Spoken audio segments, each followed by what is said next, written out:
അപ്പോൾ നമസ്കാരം. ടീച്ചിങ് ആസ്പിരൻസിന്റെ ആദ്യത്തെ ക്ലാസ് ആണ്. എല്ലാവർക്കും ടീച്ചിങ് ആസ്പിരൻസിലേക്ക് സ്വാഗതം. ഇനി നിങ്ങളുടെ ഫേസ് കാണുന്നില്ല എന്നുള്ള വിഷമമുണ്ട്, നല്ല സാരമില്ല. മുഖം കണ്ടാലേ നിങ്ങളുടെ കോൺഫിഡൻസ് എനിക്ക് മനസ്സിലാവൂ, നിങ്ങൾ എങ്ങനെയായി ഇരിക്കുന്നത്. കാണാൻ പറ്റില്ലേ? ടീച്ചറിന് ഇപ്പോഴും കാണത്തില്ല. ഞാനത് പിന്നെ അടുത്ത ക്ലാസ്സിൽ നമുക്കത് ശരിയാക്കാം നോക്കിയിട്ട്. ഓക്കെ, അപ്പോൾ ഓരോരുത്തരായിട്ടൊന്ന് പരിചയപ്പെടണം. അപ്പൊ ബിൻസിൻ ടീച്ചർ തുടങ്ങിക്കോ.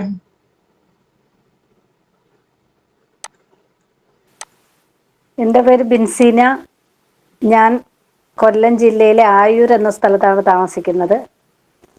ഞാനിപ്പോൾ നിലവില് കോട്ടയം LPS എഴുതിയിരിക്കുകയാണ്. ഓക്കെ, എന്തുകൊണ്ട് അധ്യാപനം നമ്മൾ ഡിസ്കസ് ചെയ്ത ചോദ്യമാണ്. എന്നെ കാണാമോ? കാണാം. ഓക്കെ, എന്തുകൊണ്ട് ബിൻസിനെ ടീച്ചർ അധ്യാപനം എന്ന് പറയുന്ന ഈ ഒരു മഹത്തായ തൊഴിലിലേക്ക് എന്തുകൊണ്ട് തിരിഞ്ഞു? എൻ്റെ LP ക്ലാസ് മുതലേ ഉള്ള ഒരു ആഗ്രഹമായിരുന്നു അധ്യാപനം എന്നുള്ളത്. പിന്നെ ഒരു 8ാം ക്ലാസ് ആയ സമയത്താണ് ഇത് എൻ്റെ ഒരു വലിയ ഒരു ആഗ്രഹമാണെന്ന് എനിക്ക് മനസ്സിലായത്.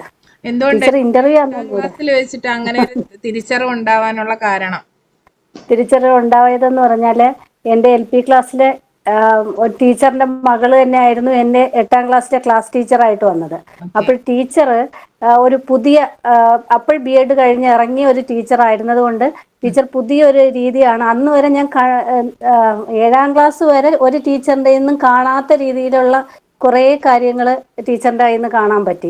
അതിൽ ഏറ്റവും എനിക്ക് ഇഷ്ടമായിട്ട്, അല്ലെങ്കിൽ എനിക്ക് ഇത് അധ്യാപനത്തിലേക്ക് എനിക്ക് ആഗ്രഹമുള്ളത്, നന്നായിട്ട് ചെയ്യാൻ പറ്റുമെന്ന് തോന്നിയ ഒരു കാര്യമെന്ന് വെച്ചാൽ, ടീച്ചർ ക്ലാസ്സിൽ ഗണിതം ആ ടീച്ചർ പഠിപ്പിച്ചുകൊണ്ടിരുന്നത്. അപ്പോൾ ക്ലാസ്സിൽ കുറച്ച് കുട്ടികളെ തിരഞ്ഞെടുത്തിട്ട് ക്ലാസ്സിൽ പിന്നാക്കം നിൽക്കുന്ന കുട്ടികളെ ഈ ഒഴിവ് സമയം, നമ്മൾ ഇന്റർവെൽ സമയങ്ങളിൽ പഠിപ്പിക്കാനായിട്ട് ഏൽപ്പിച്ചായിരുന്നു. അപ്പോൾ ഒരാഴ്ചയിൽ ഒരിക്കലൊക്കെ ടീച്ചർ ഇങ്ങനെ അത് വിലയിരുത്തുമ്പോഴത്തേക്ക് ഏറ്റവും നന്നായിട്ട് ആരുടെ കുട്ടികളാണോ ഓരോ കാര്യങ്ങൾ ചെയ്യുന്നത്, അവർക്ക് അത് ടീച്ചറിന് തന്നെ നമ്മളെ വിളിക്കണമെന്ന് ആ കുട്ടികളോട് പറയുകയും, കൂട്ടുകാർ തന്നെ ആണെങ്കിലും ടീച്ചർ തന്നെ ആ ഒരു ഇടവേള സമയങ്ങളിൽ പറയുകയും, നന്നായിട്ട് ചെയ്യുന്നവരെ അപ്രീഷിയേറ്റ് ചെയ്യുകയൊക്കെ ചെയ്യുമായിരുന്നു. മലയാളം വേണമല്ലോ, അഭിനന്ദിക്കുകയൊക്കെ ചെയ്യുമായിരുന്നു. അതെ അതെ, വെരി ഗുഡ്. സ്വയം തിരുത്തുന്നു അല്ലേ ടീച്ചറെ? പിന്നെ ടീച്ചറെ അഭിനന്ദിക്കുന്നു എന്ന് പറഞ്ഞു. അങ്ങനെ നമ്മള് ഇങ്ങനെ നമ്മള് കുട്ടികൾക്ക് സുഹൃത്തുക്കള് തന്നെ ഇത്തരത്തില് വിലയിരുത്തലൊക്കെ നടത്തുമ്പോ അവിടെ എന്താ നടക്കുന്നേ? നമുക്കൊരു സ്വയം വിലയിരുത്താൻ കഴിയും. എനിക്ക് നല്ലൊരു അധ്യാപികയായിട്ട് പോകാൻ കഴിയും എന്നുള്ള എനിക്കൊരു കോൺഫിഡൻസ് വന്നു. എനിക്ക് നന്നായിട്ട് കുട്ടികളെ മറ്റുള്ളവരെ പറഞ്ഞ് മനസ്സിലാക്കി കൊടുക്കാൻ പറ്റും എന്നൊരു തോന്നൽ എന്നിൽ തന്നെ വന്നു.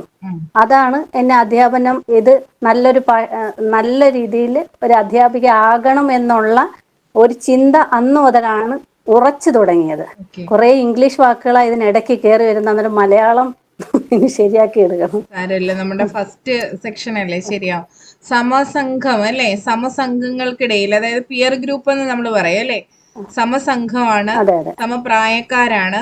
അപ്പൊ അവിടെ കൂടുതൽ കോൺഫിഡൻസ് കിട്ടും. അതായത് അവിടെ വിലയിരുത്തുന്നതൊക്കെ കുട്ടികൾ സ്വയം തന്നെ ആയതുകൊണ്ട് നമുക്ക് കൂടുതലൊരു കോൺഫിഡൻസ് ഒക്കെ കിട്ടുന്നുണ്ട് അല്ലേ, ആത്മവിശ്വാസം കിട്ടുന്നുണ്ട്. അപ്പൊ സമസംഘം, നമ്മള് ഈ സംഘപഠനമൊക്കെ പഠിച്ചിട്ടില്ലേ, ഈ വാക്കുകളും കൂടി അവിടെ ഉപയോഗപ്പെടുത്താം. പിന്നെ അധ്യാപനത്തിലേക്ക് ആ വഴിതിരിച്ചു കൊണ്ടുവന്ന ആളുടെ പേര് പറഞ്ഞില്ല. ഹേമ ടീച്ചർ. അപ്പൊ ആ പേര് പറഞ്ഞ് സംസാരിക്കും. ഇപ്പൊ 8ാം ക്ലാസ്സിലാണ് ഞാൻ അധ്യാപനം എന്ന് പറയുന്ന ഈ ഒരു തൊഴിലിനെ ഏറ്റവും അധികം സ്നേഹിക്കാൻ തുടങ്ങിയത് എന്ന് ടീച്ചർ പറഞ്ഞപ്പോ ഒരു ഇന്റർവ്യൂവർ എന്ത് ചെയ്യും, അടുത്തത് ചോദിക്കും അല്ലേ, അതെന്താ ടീച്ചറെ 8ാം ക്ലാസ്സിൽ എന്ന് ചോദിക്കാം. അങ്ങനെ ചോദിക്കണം, നമുക്ക് സമയം പോണം അല്ലേ. നമുക്കറിയുന്ന കാര്യങ്ങളിലൂടെ അവരെ കൊണ്ടുപോയിട്ട്, അത്ര എളുപ്പമൊന്നുമല്ല അവരെ വഴിതെറ്റിക്കുക എന്നുള്ളത്. അപ്പൊ ഇനിയും ആളുകൾ ഇരിക്കുന്നു എന്നുള്ള ബോധ്യത്തിൽ അധികം നമ്മളെ പിരിമുറുക്കം സൃഷ്ടിക്കാതെ അവരെ ഇറക്കി വിടും. അങ്ങനെ പോയ ഒരാളാ ഞാൻ കഴിഞ്ഞ ഇന്റർവ്യൂവിന്. അതിന് മുമ്പത്തെ ഇന്റർവ്യൂ ഇച്ചിരി ഒരു കൈപ്പേറിയ അനുഭവമായിരുന്നു, അത് ഞാൻ പറയാം നിങ്ങളോട്. അപ്പോ ഇപ്പൊ ഞാനൊരു മോഡലിനെ മറ്റുള്ളവർക്ക് കൂടി മനസ്സിലാവാൻ വേണ്ടി പറയാം. നമ്മൾ പറയുന്ന ഉത്തരം, നമ്മൾ എന്താണോ പറയുന്നത് അതിൽ തന്നെ അടുത്ത ചോദ്യത്തിനുള്ളത് നമ്മൾ ഇട്ട് കൊടുക്കണം. നിങ്ങളെ കൊണ്ട് പറ്റും, കോൺഫിഡന്റ് ആയിട്ട് ഇരിക്കുക. അടുത്ത ചോദ്യത്തിനുള്ളത് നിങ്ങൾ തന്നെ ഇട്ട് കൊടുക്കുന്നു. ആ ചോദ്യത്തിൽ പിടിച്ചിട്ടായിരിക്കും ഇന്റർവ്യൂവർ അടുത്ത ചോദ്യത്തിലേക്ക്, നിങ്ങൾ ഉദ്ദേശിച്ച ലെവലിലേക്ക് നമുക്ക് അവരെ കൊണ്ടുപോകാൻ തീർച്ചയായിട്ടും കഴിയും. അപ്പം ടീച്ചർ പറഞ്ഞു, ടീച്ചർ അധ്യാപനത്തിന് ടീച്ചറിനെ സഹായിച്ച അധ്യാപികയുടെ പേര് ആദ്യം പറയാൻ മറന്നുപോയി. ഞാനത് സൂചിപ്പിച്ചപ്പോഴാണ് ഹേമ ടീച്ചർ എന്ന് പറഞ്ഞത്. അങ്ങനെ വരാതെ നമ്മൾ അത്രയും ഓർത്ത് വെക്കുന്ന വ്യക്തിയുടെ പേര് നമ്മൾ പറയണം. ഏത് അധ്യാപികയാണ്, അല്ലെങ്കിൽ ഏത് ഇൻസിഡന്റ് ആണ്, അല്ലെങ്കിൽ ഏതൊരു ടെക്സ്റ്റ് ആണ് നമ്മളെ ഈ ഒരു രീതിയിലേക്ക് അടുപ്പിച്ചത് എന്ന് ചോദിച്ചാൽ അത് വ്യക്തമായിട്ട് നമ്മൾ ആ ടൈം വെച്ചിട്ട് തന്നെ പറയാൻ, ആ വ്യക്തിയുടെ പേരോ പുസ്തകത്തിന്റെ പേരോ ആ അനുഭവമോ ഒക്കെ വ്യക്തമായിട്ട് പറയുക. ഇനി നമ്മൾ എന്താണ്, ഒരു സെക്കൻഡ്,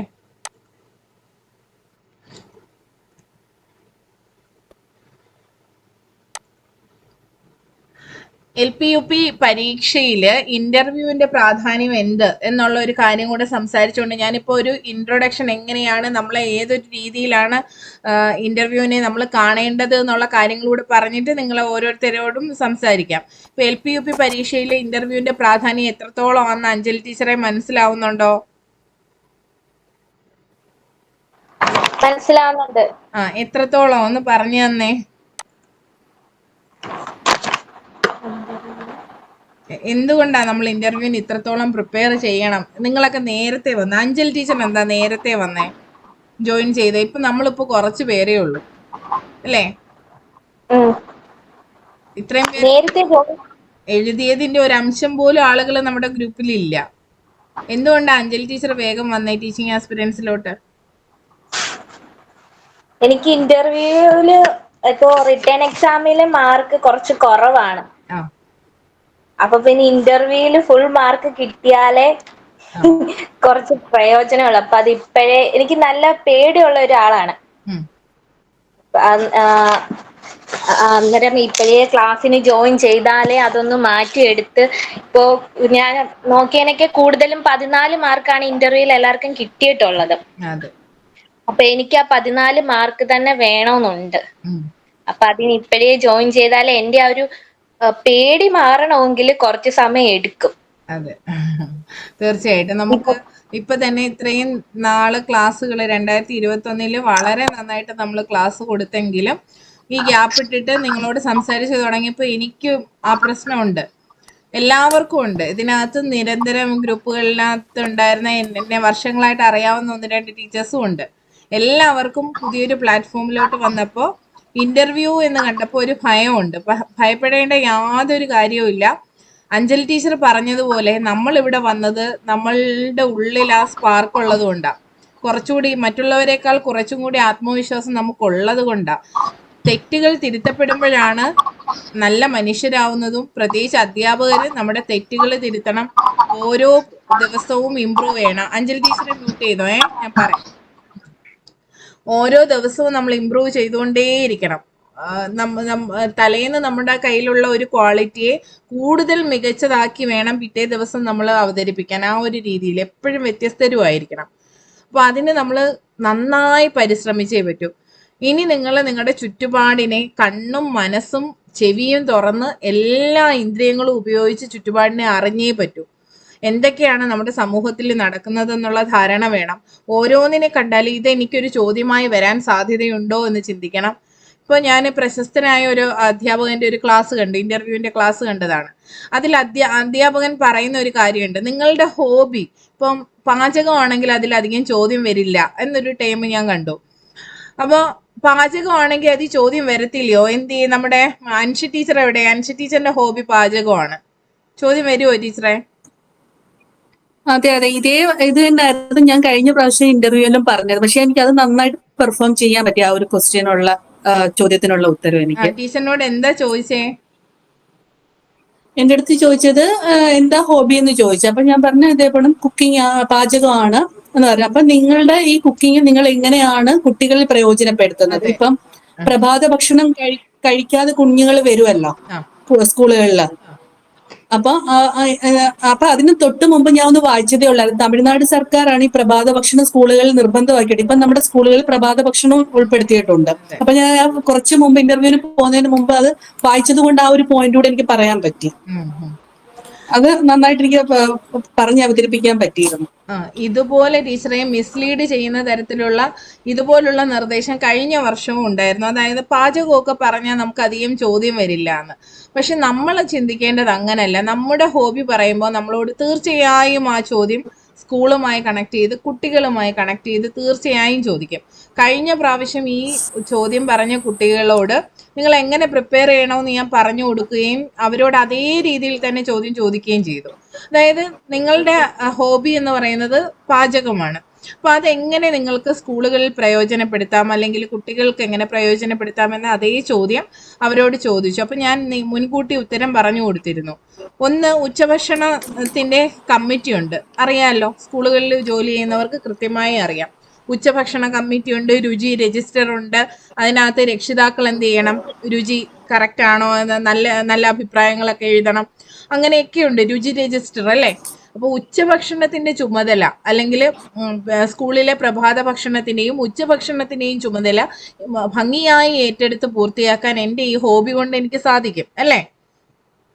അതുപോലെ തന്നെ ഇപ്പൊ നമ്മുടെ ക്ലാസ്സുകളിൽ സ്കൂളുകളിൽ ജോലി ചെയ്യുന്ന ടീച്ചേഴ്സിന് അറിയാം, ക്ലാസ്സിലേക്ക് ചെല്ലുമ്പോൾ പല കുട്ടികളുടെയും മുഖത്ത് വെള്ളപ്പാടുകളുണ്ട്, വൈറ്റമിൻ ഡെഫിഷ്യൻസി, അല്ലേ? ഇല്ലേ? ഉണ്ടോ? ഉണ്ട്. എങ്ങനെയാ? അത് കുട്ടികളിൽ പോഷക സമൃദ്ധമായ ആഹാരം കിട്ടാത്തത് കൊണ്ടാ. അപ്പൊ തീർച്ചയായും അവർക്ക് പറ്റിയൊരു ഡയറ്റ്, അല്ലെ, കുട്ടികൾക്ക് സമീകൃത ആഹാരം കിട്ടത്തക്ക രീതിയിലുള്ള ഡയറ്റ് പ്ലാൻ ചെയ്യാൻ എനിക്ക് സാധിക്കും. അപ്പൊ അത് പരമാവധി മലയാളത്തിൽ തന്നെ എനിക്ക് അവർക്ക് സമീകൃത ആഹാരം അവരിൽ എത്തിക്കത്തക്ക രീതിയിലുള്ള ഡയറ്റ് ചാർട്ട് നിർമ്മിക്കാൻ എന്നെ കൊണ്ട് കഴിയും. അപ്പോൾ കുട്ടികൾക്ക് വേണ്ട പ്രഭാത ഭക്ഷണത്തിൽ വ്യത്യസ്തമായ രുചി കുട്ടികൾക്ക് കൊടുക്കാനും എനിക്ക് കഴിയും. ഭക്ഷണത്തിനോട് വിരക്തി ധാരാളം കുട്ടികൾ നമ്മളുടെ ഇടയിലുണ്ട്. അപ്പോൾ ഓരോ ദിവസവും രുചികരമായ ഭക്ഷണം തയ്യാറാക്കുന്നതിന്റെ റെസിപ്പിക്ക് രുചിക്കൂട്ടുകൾ, അല്ലേ, അല്ലെങ്കിൽ റെസിപ്പി, അത് വലിയ വിഷയങ്ങളില്ലാത്ത കാര്യങ്ങൾ നമുക്ക് യൂസ് ചെയ്യാം. എങ്കിലും ഓവറായിട്ട് ഇംഗ്ലീഷ് കയറി വരരുത്, അത് ശ്രദ്ധിച്ചോണം. ഒരു ടീച്ചറിനുണ്ടായ ഒരു അനുഭവം ഉണ്ട്, അതുകൊണ്ടാണ് ഞാൻ ഈ ഇംഗ്ലീഷ് ഇച്ചിരി കുറയ്ക്കണേന്ന് പറഞ്ഞത്. അപ്പം ഈ നല്ല രുചിക്കൂട്ടുകൾ പറഞ്ഞു കൊടുക്കാൻ എന്നെ കൊണ്ട് സാധിക്കും എന്ന് പറയാം. അപ്പോൾ നമ്മുടെ ഹോബി എന്ന് പറയുന്നത് എപ്പോഴും അധ്യാപനവുമായിട്ട് കണക്ട് ചെയ്യാൻ നമ്മൾ ശ്രദ്ധിക്കണം. നമ്മളെ പൊരിക്കാനൊന്നും അല്ല അവരവിടെ ഇരിക്കുന്നത്, നമ്മൾ എങ്ങനെയാണ് പ്രസന്റ് ചെയ്യുന്നത്. അറിയാത്തൊരു കാര്യം അറിയില്ല എന്ന് പറയാനുള്ള ഗഡ്സ് നമുക്കുണ്ടോ, അതും കൂടി അവിടെ പരിശോധിക്കും. എല്ലാം എനിക്ക് അറിയാമെന്നുള്ള തെറ്റായ മിഥ്യാധാരണ പാടില്ല. നമ്മൾ പറയത്തില്ലേ, നിറകുടം തുളുമ്പില്ല എന്ന് പറയല്ലേ, അതിനകത്തേക്ക് നമുക്ക് വീണ്ടും ഒന്നും ആഡ് ചെയ്ത് ഒന്നും ചെയ്യാൻ പറ്റില്ല. നമുക്ക് അറിയില്ലെങ്കിൽ ഓക്കെ, അത് മനുഷ്യരാണ്, മനുഷ്യർക്ക് അറിയാത്ത കാര്യങ്ങളുണ്ട്, അധ്യാപകരും വിഭിന്നരല്ല. അപ്പം നമ്മളോട് ഇപ്പൊ ഒരു ചോദ്യം ചോദിച്ചു, അത് എനിക്ക് അറിയില്ല ടീച്ചറെ എന്ന് പറഞ്ഞപ്പോ ഇങ്ങനെയാണോ ഒരു അധ്യാപിക എന്ന് വേണമെങ്കിൽ ചോദിക്കാം. ഈ വിഷയം അറിയില്ലെങ്കിൽ എങ്ങനെ ടീച്ചർ ഈ കാര്യം കുട്ടികൾക്ക് പറഞ്ഞു കൊടുക്കും എന്ന് ചോദിക്കുമ്പോൾ പറയാം, എന്ത് മറുപടി പറയും? ഇപ്പൊ അശ്വതി ടീച്ചറിനോട് ഇപ്പോ ടീച്ചർ സയൻസ് ആണ്, എനിക്കറിയാം, ഇംഗ്ലീഷിന്റെ ഏതെങ്കിലും ഒരു ടേം എന്താണെന്ന് ചോദിക്കുക, ടീച്ചറിന് അറിയില്ല, എന്ത് പറയാം അശ്വതി ടീച്ചറെ? ഞാൻ നോക്കിയിട്ട് നാളെ പറയാമെന്നുള്ള രീതിയിൽ പറയും മാക്സിമം. അപ്പൊ എന്തുകൊണ്ട് അറിയാത്ത കാര്യം എങ്ങനെ ടീച്ചർ പഠിപ്പിക്കും എന്നാണ് ഇന്റർവ്യൂവർ ചോദിക്കുന്നത്. അപ്പൊ എന്താ, ഏതൊരു ലെസനും പഠിപ്പിക്കുന്നതിന് മുമ്പ് നമ്മളത് മാക്സിമം പ്രിപ്പയർ ചെയ്തിട്ടായിരിക്കും പോയി പഠിപ്പിക്കുന്നത്. അതിൽ നമുക്ക് അറിയാത്തതുണ്ട് എങ്കിൽ ഞാൻ കുട്ടികളോട് പറയും, ഞാൻ നാളെ നോക്കിയിട്ടത് വിശദമായിട്ട് പറഞ്ഞു തരാമെന്ന്. അതെ, വെരി ഗുഡ്. അപ്പൊ ഈ ടീച്ചർ പറഞ്ഞൊരു കാര്യമുണ്ട്, എന്താണ്, ഏത് ലെസൺ ഞാൻ തയ്യാറെടുക്കുന്നതിന് മുമ്പ്, ഏതൊരു കാര്യം ഞാൻ പഠിപ്പിക്കുന്നതിന് മുമ്പും മതിയായ രീതിയിൽ തയ്യാറെടുപ്പുകൾ നടത്തിയതിനു ശേഷം മാത്രമേ ഞാൻ കുട്ടികൾക്ക് മുമ്പിൽ പോവുകയുള്ളൂ. അപ്പൊ തീർച്ചയായും ഈ ഒരു ഭാഗം ഇതിപ്പോ സാറ് പെട്ടെന്ന് എന്നോട് ചോദിച്ചത് കൊണ്ടാണ് എനിക്ക് പറയാൻ കഴിയാത്തത്. ഇനി അഥവാ എനിക്ക് ക്ലാസ്സിൽ വെച്ച് തന്നെ സംശയം വരികയോ അല്ലെങ്കിൽ എനിക്ക് അറിയാത്തൊരു കാര്യമോ എൻ്റെ കുട്ടി ചോദിച്ചാൽ തീർച്ചയായും ഞാൻ അറിയില്ല എന്ന് തന്നെ മറുപടി പറയുകയും അതിൻ്റെ ഉത്തരം കഴിവതും വേഗം കുട്ടിയിലേക്ക് എത്തിക്കുകയും ചെയ്യും. ശരിയായ ഉത്തരം. എന്നെ സംബന്ധിച്ചിടത്തോളം കുട്ടിക്ക് തെറ്റ് പറഞ്ഞു കൊടുക്കരുത് എന്ന് നിർബന്ധമുള്ള ആളാണ് ഞാൻ. അപ്പോൾ അറിയില്ല എങ്കിൽ അറിയില്ല എന്ന് പറയാൻ കുട്ടിയും പഠിക്കണം, അല്ലേ? എല്ലാം അറിയാം എന്നുള്ള അഹംഭാവമാണോ നമുക്ക് വേണ്ടത്? അല്ലല്ലോ. അപ്പൊ ആ ഒരു രീതിയിൽ നമ്മൾ പറയാം, അവിടെ എപ്പോഴും നമ്മളുടെ അവര് അളക്കുന്നത് നമ്മളുടെ ആ ഒരു സമയത്ത് നമ്മൾ എങ്ങനെ മറുപടി പറയുന്നു. അറിയാത്ത കാര്യം അറിയില്ല എന്ന് പറയുക, കോൺഫിഡന്റ് ആയിട്ട് പറയുക, മുഖത്ത് നോക്കി സംസാരിക്കുക. 3 പേരാണ്, മാക്സിമം 3 പേര് വരാം ഇന്റർവ്യൂ ബോർഡിൽ. അത് പ്രതീക്ഷിച്ച് നമ്മൾ പോകുമ്പോൾ നമ്മൾ ഇങ്ങനെ 3 പേരെയും നോക്കി വേണം നമ്മൾ സംസാരിക്കാൻ. ഒരാളായിരിക്കും നമ്മളോട് ചോദ്യം ചോദിക്കുക, പക്ഷെ ഉത്തരം പറയുമ്പോൾ അയാളോട് മാത്രമായി ഉത്തരം പറയുന്ന രീതി മറ്റുള്ളവരെ അലോസരപ്പെടുത്തും, അല്ലെ? നമ്മൾ ഒരു ഗ്രൂപ്പായിട്ട് കൂട്ടുകാരിരുന്ന് കാര്യം പറയുമ്പോഴും ഒരാളെ മാത്രം നോക്കി, ഞാനിപ്പോ സുധിനി ടീച്ചറിനെ മാത്രം നോക്കിയാണ് സംസാരിക്കുന്നതെങ്കിൽ ബാക്കിയുള്ളവർ വിചാരിക്കുമല്ലോ എന്താ ടീച്ചർ ആ ടീച്ചറിനോട് മാത്രം സംസാരിക്കുന്നതെന്നല്ലേ. അപ്പോൾ എന്നോട് ഒരു ചോദ്യം ചോദിക്കുമ്പോൾ നമ്മൾ അവരുടെ മുഖത്തും ചോദ്യകർത്താവിന്റെ മുഖത്ത് നോക്കി ഉത്തരം പറയുകയോ ഒപ്പം മറ്റുള്ളവർ ആ എന്താ ടീച്ചറെ വിട്ട് കേൾക്കുന്നു. ആണോ? ബാക്കിയുള്ളവർക്ക് കുഴപ്പമുണ്ടോ? നെറ്റിന്റെ ഇഷ്യൂ ആണോ? ഇടയ്ക്ക് പ്രശ്നം ഉണ്ടായിരുന്നു. ചില സമയങ്ങളിൽ ഇപ്പൊ കുഴപ്പമില്ല. ഇടയ്ക്കൊരു ചെറിയ നെറ്റ് ഇഷ്യൂ ഉണ്ടായിരുന്നു. പക്ഷെ now it's okay okay. Okay. ഇവിടെ മഴയൊക്കെ ഉണ്ട്, വൈഫൈയുടെ പ്രശ്നമാവാം. ഓക്കെ. അപ്പൊ പിന്നെ എന്താ ഞാൻ പറഞ്ഞേ? എവിടെയാ എന്താ പറഞ്ഞോണ്ടിരുന്നേ? പോയി.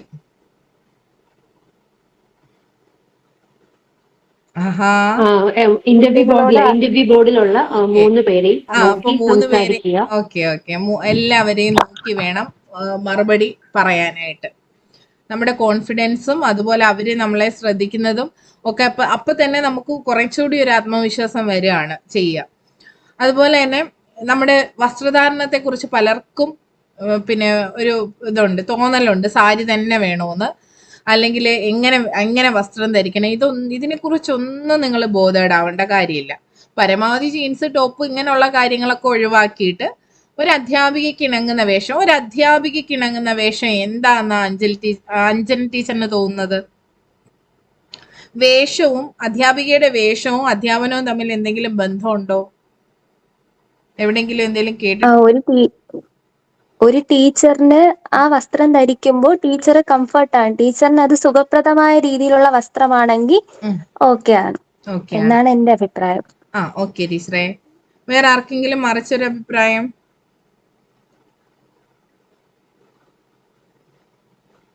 നമ്മൾ എപ്പോഴും കുട്ടിയുടെ കാഴ്ചപ്പാടിൽ നിന്നാണ് കുട്ടികൾക്ക് അനുകരിക്കാൻ പറ്റുന്ന അല്ലെങ്കിൽ നല്ല മാന്യമായ വേഷമായിരിക്കണം. ജോളി ടീച്ചർ കംഫർട്ടെന്ന് അഞ്ജലി ടീച്ചർ പറഞ്ഞതിൽ കംഫർട്ട് എന്ന് പറയുമ്പോഴേ ചിലർക്ക് ജീൻസും ടോപ്പും ഒക്കെ ആയിരിക്കും കംഫർട്ട്. അത് നമുക്ക് ഇട്ടുകൊണ്ട് പോകാൻ പറ്റില്ലല്ലോ. അല്ലാതെ ഒരു മാന്യമായ വേഷം. മാന്യമായ എന്ന് പറയുമ്പോ ഇപ്പൊ ചുരിദാറോ അല്ലെങ്കിൽ സാരിയോ.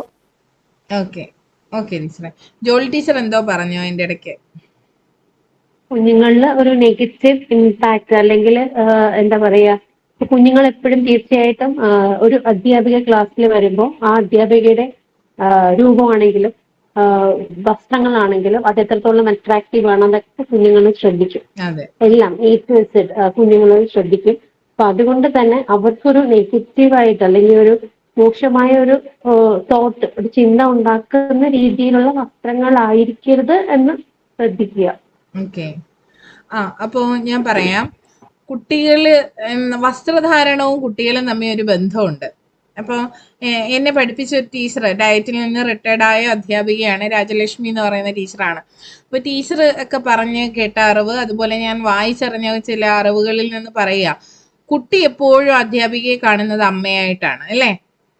അമ്മമാര് ധരിക്കുന്ന വസ്ത്രമാണ് ടീച്ചർ ധരിക്കുന്നതെങ്കിൽ ടീച്ചറിനോട് കൂടുതൽ അടുപ്പം തോന്നും. ഇപ്പൊ നമ്മുടെ കേരളത്തിൽ നമ്മളുടെ നാട്ടിൻപുറത്തെ സാധാരണ സർക്കാർ സ്കൂളുകളിൽ വരുന്ന കുട്ടികളുടെ മിക്ക പേരൻസും ധരിക്കുന്ന വസ്ത്രം സാരി, ചുരിദാർ എന്നിവയൊക്കെയാണ്. ജീൻസൊക്കെ ധരിക്കുന്നവരുണ്ട്, ഇല്ല എന്നല്ല, കോമൺ ആയിട്ട് വരുന്നത്. അപ്പൊ കുട്ടി കാണുന്ന ടീച്ചറിന് എപ്പോഴും അമ്മയോടൊരു സാദൃശ്യം ഉണ്ടാവണം, അമ്മയെ പോലെ ഒരു വികാരം ഉണ്ടാവണം. അത് വസ്ത്രത്തിലും നോട്ടത്തിലും പെരുമാറ്റത്തിലും സംസാരത്തിലും എല്ലാം അങ്ങനെയായിരിക്കണം. എൻ്റെ കുട്ടി എന്ന് തോന്നല് ടീച്ചറിനും ഉണ്ടാവണം. കുട്ടിക്ക് തിരിച്ച് എൻ്റെ അമ്മയാണ് ടീച്ചർ, സ്കൂളിൽ വന്നാല് അമ്മയാണ് ടീച്ചർ, അല്ലേ?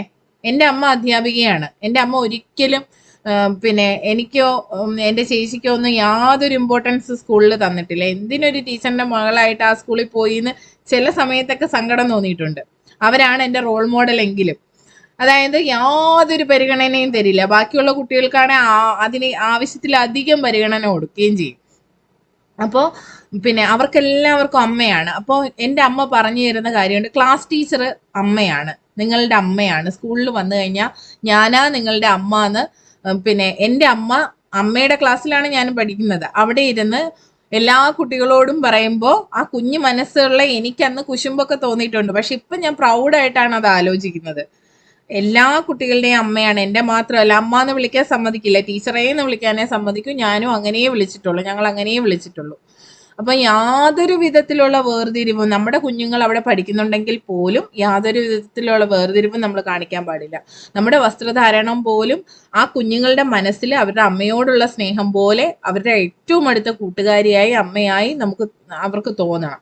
അതാണ് വസ്ത്രധാരണം. ഇനി ഇന്റർവ്യൂ ബോർഡിന്റെ മുന്നിലേക്ക് പോകുമ്പോൾ ഉള്ള വസ്ത്രധാരണം എന്ന് പറഞ്ഞാൽ പരമാവധി ലൈറ്റ് കളേഴ്സ് ഉപയോഗിക്കുക. പിന്നെ ഒരുപാട് സ്ലിറ്റ് ഒക്കെ കൂടിയ ചുരിദാർ ധരിക്കാതിരിക്കുക. നോർമൽ ഒരു ചുരിദാർ ധരിക്കുക. ഷോളൊക്കെ നല്ല വൃത്തിയായിട്ട് നീറ്റായിട്ട് ഇടാൻ ശ്രദ്ധിക്കുക. ഇതൊക്കെ ഒരു ഇമ്പാക്റ്റ് ആണ്. മിക്കവാറും അധ്യാപകർ അത്ര വലിയ ഈ മോഡേൺ ആയിട്ട് അങ്ങനെ ചിന്തിക്കുന്നവരാവണമെന്നില്ല. കുറെ പ്രായമുള്ളവരും ഒക്കെയാണ് കൂടുതലായിട്ട് ഇരിക്കുക. അപ്പൊ ഇത് എല്ലാവർക്കും ദഹിക്കണമെന്നില്ല. നമ്മളുടെ ഉദ്ദേശം നമ്മുടെ മാർക്ക്, നമ്മുടെ ഡ്രസ്സിങ്ങിൽ പോലും, നമ്മുടെ നടത്തയിൽ പോലും, നമ്മൾ അങ്ങോട്ട് കയറുന്ന രീതിയിൽ പോലും നമ്മുടെ മാർക്ക് നമുക്ക് കിട്ടണം എന്നാ. നമ്മൾ പറയുന്ന കാര്യങ്ങളിലേ ഉള്ളൂ നമുക്ക് അനലൈസ് ചെയ്യുകയും മാർക്ക് ഇടുകയും ചെയ്യുന്നതെങ്കിലും first impression is the best impression എന്ന് പറയാറില്ലേ, അതുപോലെ നമ്മൾ കയറി ചെല്ലുമ്പോഴേക്ക് അകത്തേക്ക് വന്നോട്ടെ എന്നുള്ള അനുവാദം ചോദിക്കുക. അതായത് നമ്മളൊന്ന് നോക്ക് ചെയ്തിട്ട് പോയാലും മതി. കയറുമ്പോൾ നമസ്കാരം പറയുക, അല്ലെങ്കിൽ ഗുഡ് മോർണിംഗ് പറയുക, എന്താണോ സന്ദർഭോചിതമായിട്ട് അത് പറയുക. പറഞ്ഞ ശേഷം ഒന്ന് വെയിറ്റ് ചെയ്യുക. ചാടി ഇരിക്കാതെ നമ്മൾ ഒന്ന് വെയിറ്റ് ചെയ്യുക, അവര് ഇരിക്കാൻ പറയുന്നത് വരെ. ഇരിക്കൂ എന്ന് പറഞ്ഞതിന് ശേഷം ബഹളം ഉണ്ടാക്കാതെ, കസേരയൊക്കെ പിടിച്ചു പറിച്ച് അല്ല ഇരിക്കേണ്ടത്. ബഹളം ഉണ്ടാക്കാതെ പതുക്കെ, ശബ്ദം ഉണ്ടാക്കാതെ കസേര നീക്കി നമ്മൾ ഇരിക്കുന്നു. മിക്കവാറും അതിന്റെ ആവശ്യമൊന്നും ഇല്ലാതെ ആവശ്യത്തിന് സ്പേസ് ഒക്കെ ഇട്ടിട്ടാണ് നമ്മളുടെ കസേര സീറ്റിംഗ് അറേഞ്ച്മെന്റ് എല്ലാം അങ്ങനെയാണ്. നമ്മുടെ കൈവശമുള്ള ഫയല് ഒന്നുകിലും മടിയിൽ വെക്കുകയോ അല്ലെ മേശപ്പുറത്തേക്ക് വെക്കുകയോ, കൈകൾ ഇങ്ങനെ അതിന് പുറത്തേക്ക് വെക്കുകയോ ചെയ്യുക. ഇങ്ങനെയൊന്നും ഇരിക്കരുത്. വിരുവിരിപ്പൊന്നും പാടില്ല. പേനയൊക്കെ ഉണ്ടെങ്കിൽ ഇങ്ങനെയൊന്നും ആക്കിക്കൊണ്ടിരിക്കരുത്. അതെല്ലാം നമ്മുടെ ടെൻഷനാണ് കാണിക്കുന്നത്. അപ്പോൾ കൈകൾ അനക്കാതെ ഇങ്ങനെ പരമാവധി ഇങ്ങനെ പിണച്ച് ആ ഒരു രീതിയിൽ നമ്മൾ ഇരിക്കുക. കോൺഫിഡൻ്റ് ആയിട്ട് ഇരിക്കുക. നടുവൊക്കെ നിവർത്തി, ഇങ്ങനെ കൂനിക്കൂടി ഇരിക്കാതെ നടുവൊക്കെ നിവർത്തി വൃത്തിയായിട്ടിരുന്ന് അവരുടെ കണ്ണുകളിലേക്ക് നോക്കി ഞാൻ എന്തിനും തയ്യാറാണെന്നുള്ള രീതിയിൽ ഇരിക്കുന്നു. അത് കഴിയുമ്പോൾ ഓരോ ചോദ്യമായിട്ട് ചോദിക്കും. ചിരിച്ചുകൊണ്ട് സന്തോഷത്തോടെ മറുപടി പറയാം. നമ്മൾ അവരെ അടിക്കാനല്ല പോയേക്കുന്നതെന്നുള്ള ധാരണ വേണം. ചിലർ ഭയങ്കര ദേഷ്യത്തിൽ അല്ല ഭയങ്കര ദേഷ്യമായിരിക്കത്തില്ല, അവരുടെ നേച്ചർ ആയിരിക്കും. ഇപ്പൊ ചിരിച്ച് സംസാരിക്കാത്ത ആളുകളെല്ലാം എല്ലാവരോടും ചിരിച്ച് സംസാരിക്കാനായിട്ടൊക്കെ ശ്രദ്ധിക്കുക. മനസ്സ് തുറന്ന് സംസാരിക്കാൻ ശ്രദ്ധിക്കുക. സന്തോഷമായിട്ടിരിക്കുക, അത് പ്രധാന കാര്യമാണ്. പിന്നെ നമ്മുടെ വീടുകളിൽ പലതരം പ്രശ്നങ്ങളുണ്ട്. സാമ്പത്തികമായിട്ടും അല്ലാതെയും കുട്ടികളുമായിട്ടും ഒക്കെ ബുദ്ധിമുട്ടുകളുണ്ടാവും. പക്ഷെ ഈ ഒരു 2 മാസക്കാലം നിങ്ങളുടെ സന്തോഷം നിങ്ങൾ കണ്ടെത്തിയേ പറ്റൂ. എങ്ങനെയും ഹാപ്പി ആയിട്ടിരുന്നേ പറ്റൂ. ചെറിയ കുഞ്ഞുങ്ങളുള്ള ടീച്ചേഴ്സൊക്കെ ഉണ്ട്. അപ്പോൾ അത് ആ ഒരു ഘട്ടം എല്ലാം കടന്നു വന്നുകൊണ്ട് നമുക്ക് മനസ്സിലാവും എത്രത്തോളം പ്രഷർ അവർക്കുണ്ടെന്ന്. പക്ഷെ എന്ത് തന്നെ ആയിക്കോട്ടെ, മീ ടൈം എന്ന് പറഞ്ഞൊരു ചെറിയൊരു സമയം നിങ്ങൾക്ക് വേണ്ടി നിങ്ങൾ മാറ്റി വെച്ചേ പറ്റൂ. ആ സമയം ഇന്റർവ്യൂവിന്റെ കാര്യമോ മറ്റൊന്നും ചെയ്യണമെന്നല്ല ഞാൻ പറയുന്നത്. സന്തോഷമായിട്ടിരിക്കാൻ, കാമായിട്ടിരിക്കാൻ ആ സമയം കണ്ടെത്തിയേ പറ്റൂ. പല സ്ട്രെസ്സുകൾ നമുക്കുണ്ടാവും. അതൊന്നും ബാധിക്കാത്ത ഒരു ചെറിയൊരു ഇടം നിങ്ങൾക്ക് വേണ്ടി ഒരുക്കണം.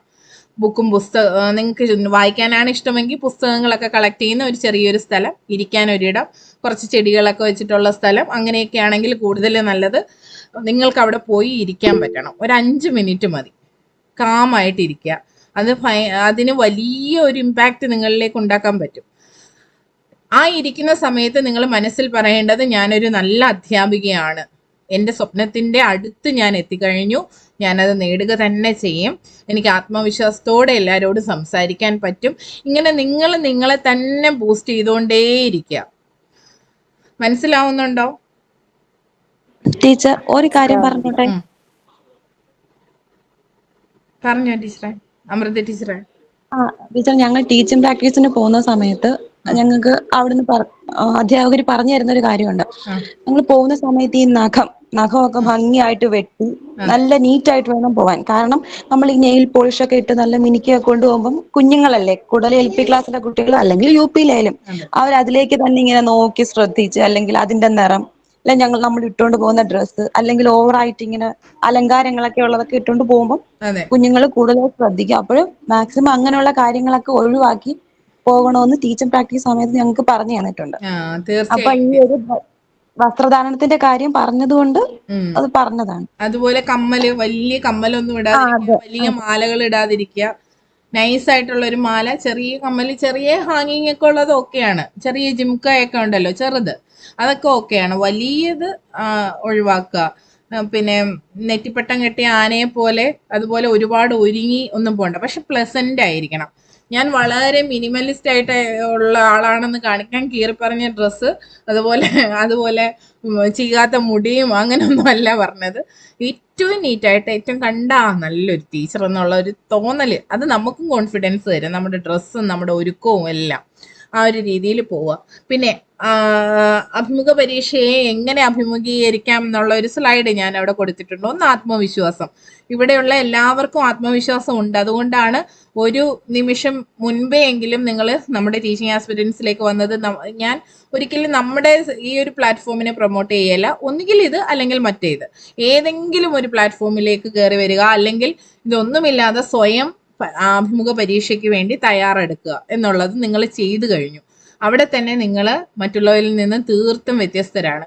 എന്തും വരട്ടെ, വന്നിട്ട് തീരുമാനിക്കാം എന്ന് പറഞ്ഞിരിക്കാതെ എനിക്കത് കിട്ടിയാൽ തന്നെ, അഥവാ ഞാൻ സപ്ലിയിൽ ആയിക്കോട്ടെ എങ്കിലും എനിക്ക് അതിൽ മുമ്പിൽ വരണം എന്ന ചിന്തയിലാണ് നിങ്ങൾ ഇവിടെ ഇരിക്കുന്നത്.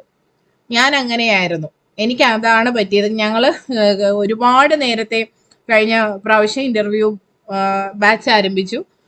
ഒട്ടും പ്രതീക്ഷിക്കാതെ 2 തവണയാണ് പോയിന്റിന്റെ വ്യത്യാസത്തിൽ സപ്ലിയിലേക്ക് ഞാൻ വരുന്നത്. ഇനി ഇപ്പൊ എന്താണ് വിധിയെന്ന് അറിയില്ല. ഇനി എന്തായാലും അത് സന്തോഷത്തോടെ അത് സ്വീകരിക്കുന്നു. അപ്പോൾ വന്ന് കഴിഞ്ഞിട്ട് ഉണ്ടായ വിഷമം എന്ന് പറഞ്ഞാൽ പിന്നെ ഇനി എന്ത് എന്നുള്ള ചിന്തയായിരുന്നു. പക്ഷെ ആ ദിവസം തന്നെ ടീച്ചിങ് ആസ്പിരൻസിന്റെ ക്ലാസ് അന്ന് തന്നെ ഞാൻ എടുത്തു. അതായത് എന്നെ വിശ്വസിച്ചിരിക്കുന്ന 200ഓളം കുട്ടികൾ ഉണ്ടായിരുന്നു. അപ്പൊ ഞാൻ അവരോട് പറഞ്ഞത്, ഇനി എനിക്ക് ആ ലിസ്റ്റിൽ നിന്ന് ജോലി കിട്ടിയില്ലെങ്കിലും നമ്മൾ പറയുന്ന കുറച്ച് ആശയങ്ങളുണ്ട്, ചില കാഴ്ചപ്പാടുകളുണ്ട്, അത് മനസ്സിലാക്കുന്ന 200ഓളം പേര് ഈ കേരളത്തിന്റെ വിവിധ ഭാഗങ്ങളിൽ, വിവിധ ജില്ലകളിലും ഒക്കെ ആയിട്ട് ജോലിക്ക് കയറുകയാണ്. അത് തന്നെ നമ്മുടെ സന്തോഷം എന്ന് പറഞ്ഞ ആളാണ്. അപ്പോൾ ആ ഒരു രീതിയിൽ ഇപ്പൊ നിങ്ങളും അതുപോലെ ഇരിക്കുകയാണ്. അതിൽ മുമ്പിൽ വരിക. തീർച്ചയായിട്ടും എനിക്ക് അതിന് കഴിഞ്ഞു. സപ്ലി 1 അത് കിട്ടൂ ഇല്ലയോ എന്നുള്ളത് വേറെ വിഷയം. പക്ഷെ എൻ്റെ ലക്ഷ്യം ഞാൻ അവിടെ ചെയ്തു. അപ്പൊ അതുപോലെ നിങ്ങൾക്ക് തീർച്ചയായും 13, 14 എന്നുള്ള മാർക്ക് വാങ്ങി തന്നിരിക്കും.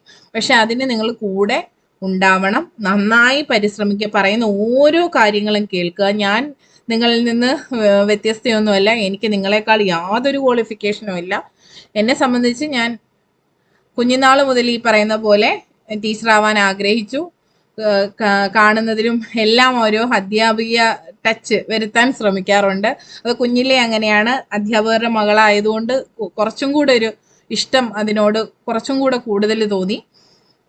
ഇടപഴകുന്നതും എല്ലാം ഇങ്ങനെയുള്ള അധ്യാപകരുമായിട്ടും ഒക്കെ ആയതുകൊണ്ട് കുറേയും കൂടെ അവർ എന്നെ ഇൻഫ്ലുവൻസ് ചെയ്തു. അത് കഴിഞ്ഞ് +2 കഴിഞ്ഞ ഉടനെ TTC ചെയ്തു. അതിനുശേഷം ഡിഗ്രി, BEd, പിന്നെ MA, ഇത്രയും കാര്യങ്ങൾ കംപ്ലീറ്റ് ചെയ്തു. ഇതിൻ്റെ ഇടയ്ക്ക് CTET, KTET, സെറ്റ് ഇതെല്ലാം എഴുതിയെടുത്തു. ഇതിനകത്തിരിക്കുന്ന പലരും അങ്ങനെയൊക്കെ ഉള്ളവരാണ്. ഇത്രയൊക്കെയാണ് നമ്മുടെയൊക്കെ ക്വാളിഫിക്കേഷൻ. പിന്നെ ഉള്ളത് ഈ ടീച്ചിങ് ആസ്പിരൻസ് തന്ന എക്സ്പീരിയൻസ്. അതാണ് എൻ്റെ ആത്മവിശ്വാസം എന്ന് പറയുന്നത്. ടീച്ചിങ് ആസ്പിരൻസ് ആണ് എൻ്റെ ആത്മവിശ്വാസം. അതുപോലെ തീർച്ചയായിട്ടും നിങ്ങളും ഏറ്റവും നല്ല രീതിയിൽ, എന്നെക്കാൾ കഴിവുള്ള ഒരുപാട് പേരുണ്ട്. നിങ്ങളുടെ സംഭാഷണങ്ങളിൽ നിന്ന്, നിങ്ങൾ പറയുന്ന കാര്യങ്ങളിൽ നിന്ന് അത് വ്യക്തമായിട്ട് മനസ്സിലാവുന്നുണ്ട്. ഇനി നിങ്ങളെ ട്രസ്റ്റ് ചെയ്താൽ മാത്രം മതി. അതുപോലെ ആനുകാലിക വിഷയങ്ങളെ കുറിച്ചുള്ള ധാരണ, അത് വെറുതെ വായനയല്ല. ചിലര് ഗ്രൂപ്പിലിട്ട പോയിന്റ് കണ്ടപ്പോൾ ഞാൻ പറഞ്ഞിരുന്നു, വെറുതെ നമുക്ക് ഈ PDF ആയിട്ട് നമുക്ക് കിട്ടുമല്ലോ ആനുകാലികങ്ങൾ, PSCക്ക് പഠിക്കാനുള്ള ആനുകാലികങ്ങൾ. അതല്ല നമുക്ക് വേണ്ടത്. പത്രം വായിച്ച് നിങ്ങളുടെ മനസ്സിനെ സ്ട്രൈക്ക് ചെയ്ത വാർത്തകൾ നിങ്ങൾ എഴുതി വെക്കണം. അത് ഞാനിങ്ങനെ പറഞ്ഞു നിങ്ങളോട്. ചൈൽഡ് അബ്യൂസ് ഒക്കെ ആണെങ്കിൽ പോലും നമ്മൾ എഴുതി വെക്കണം. കാരണം നമ്മളോട് ചോദിക്കാൻ സാധ്യതയുണ്ട്. അതിനെതിരെ എന്ത് ചെയ്യാൻ കഴിയും, അല്ലെങ്കിൽ ആ വിഷയത്തെക്കുറിച്ച് നിങ്ങൾ നന്നായി ചിന്തിക്കണം. കുട്ടികൾക്കെതിരെയുള്ള അതിക്രമങ്ങളെ എങ്ങനെ നമുക്ക് നേരിടാൻ കഴിയും, നിങ്ങൾക്ക് വ്യത്യസ്തമായിട്ട് എന്തെങ്കിലും ആശയമുണ്ടോ, ഇതെല്ലാം നിങ്ങൾ ചിന്തിക്കണം. അതുപോലെ തന്നെ എഡിറ്റോറിയൽ പേജ്, പത്രത്തിന്റെ അകത്തുള്ള എഡിറ്റോറിയൽ പേജ് ഒന്ന് വായിച്ചിരിക്കാൻ ശ്രദ്ധിക്കുക. എത്ര പത്രം വരുത്താമോ അത്രയൊക്കെ വായിച്ചാലും, അടുത്തൊക്കെ ഉള്ളവരുടെ വീട്ടിൽ നിന്ന് എടുത്ത് വായിച്ചാലും നല്ലത് തന്നെ. പിന്നെ നിങ്ങൾ വായിക്കേണ്ട കുറച്ച് പുസ്തകങ്ങളുണ്ട്, ഞാൻ എടുത്തു വെച്ചിട്ടുണ്ട്. അത് ഞാൻ ഗ്രൂപ്പിലേക്ക് ഫോട്ടോസ് സഹിതം അതിടും. അതിൻ്റെ വോയിസുകൾ പരമാവധി നിങ്ങളിലേക്ക് എത്തിക്കാൻ ശ്രമിക്കും. കണ്ടന്റ് എന്തായാലും നിങ്ങൾക്ക് കിട്ടും. എങ്കിലും ഞാൻ ചില പുസ്തകങ്ങൾ ഓർമ്മയെന്ന് പറയാം. ഒന്ന് ടോട്ടോ ചാൻ എന്ന ടെക്സ്റ്റ് നിങ്ങൾ എല്ലാവരും കേട്ടിട്ടുണ്ട് അല്ലേ? ആ പുസ്തകം ഒന്ന് വായിക്കാനായിട്ട് ശ്രമിക്കുക. നല്ല പുസ്തകമാണ്.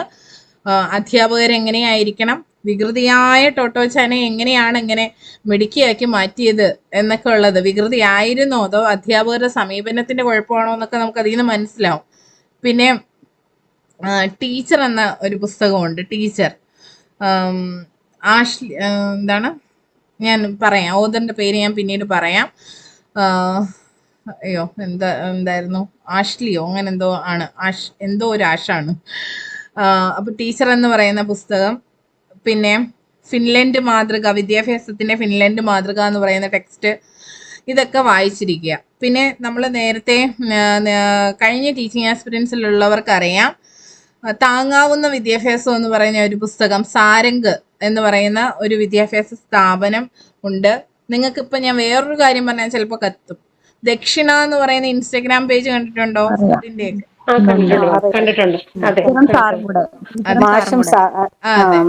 വിജയലക്ഷ്മി ടീച്ചറും ഗോപാലകൃഷ്ണൻ മാഷും ആണ് അതിന്റെ, അതായത് സാരംഗ് എന്ന് പറയുന്ന വിദ്യാഭ്യാസ സ്ഥാപനത്തിന്റെ ആ ഒരു വലിയ വിദ്യാഭ്യാസ ആശയത്തിന്റെ ഉപജ്ഞാതാക്കളാണ് അവര്. അവരുടെ മക്കളുടെയാണ് ഈ ദക്ഷിണ എന്ന് പറയുന്ന ചാനൽ വരുന്നത്. അതിനകത്ത് ടീച്ചറും മാഷും ഉണ്ടെങ്കിലും അത്തരത്തിലല്ല അവരെ അറിയപ്പെടേണ്ടത്. വലിയൊരു ആശയം പ്രാവർത്തികമാക്കിയ വലിയ മനുഷ്യരാണ്. എനിക്കൊരു ടീച്ചർ ആവാനുള്ള ആത്മവിശ്വാസം തന്ന പുസ്തകമാണ് താങ്ങാവുന്ന വിദ്യാഭ്യാസം എന്ന് പറയുന്നത്. ആ അനുഭവങ്ങളെല്ലാം ഞാൻ നിങ്ങളോട് ഷെയർ ചെയ്യാം. കഴിഞ്ഞ പ്രാവശ്യം അവർ നമുക്ക് ക്ലാസ് എടുത്തിരുന്നു. ഇത്തവണ കിട്ടുമോ എന്ന് നോക്കാം. ഇത്തവണ അവർ ഒരുപാട് തിരക്കിലാണ്. ഇപ്പോഴാണ് അവർക്ക് ഈ ചാനലൊക്കെ ഇത്രയും നല്ല രീതിയിൽ വരുന്നത്. അപ്പം അല്ലെങ്കിൽ തീർച്ചയായിട്ടും ഞാൻ വിളിച്ചാൽ അവർ വരും. നമുക്ക് ആ ക്ലാസ് സംഘടിപ്പിക്കാം. പിന്നെ ബയോഡേറ്റയുടെ കാര്യത്തിൽ യാതൊരുവിധ ഭയവും വേണ്ട. നല്ല ഭംഗിയായി ആകർഷകമായ ബയോഡേറ്റ തയ്യാറാക്കാൻ നിങ്ങളെ സഹായിക്കും. അതായത് ഹോബിയൊക്കെ നമുക്ക് കുറച്ചുകൂടെ വ്യത്യസ്തമായിട്ട് എഴുതി വെക്കണം. ഇപ്പം പാചകമൊക്കെ ആണെങ്കിലും അതിനെ ഒന്നും കൂടി ഒന്ന് മെച്ചപ്പെടുത്തി, അല്ലെങ്കിൽ അതിനെക്കുറിച്ച് എങ്ങനെ ചോദ്യം വന്നാലും എങ്ങനെ എഴുതാം എന്നുള്ളത്. പിന്നെ നിങ്ങളുടെ എല്ലാ ടാലന്റും ഞാൻ അറിയണം. ആ ടാലന്റുകൾ അറിഞ്ഞതിന് ശേഷം അതിലേതാണ് ഏറ്റവും ബെസ്റ്റ് ആയിട്ട് നിങ്ങൾക്ക് ഹോബിയായിട്ട് വെക്കാൻ പറ്റുന്നതെന്ന് പറഞ്ഞു തരും. അപ്പൊ കഴിഞ്ഞ പ്രാവശ്യം ഇന്റർവ്യൂവിന്റെ പല ക്ലാസ്സുകൾ ഇങ്ങനെ ഫോളോ ചെയ്തപ്പോൾ ആളുകൾ വായന വെക്കാൻ പേടിച്ചു. നല്ല വായനാശീലമുള്ളവർ പോലും വായന വെച്ചില്ല.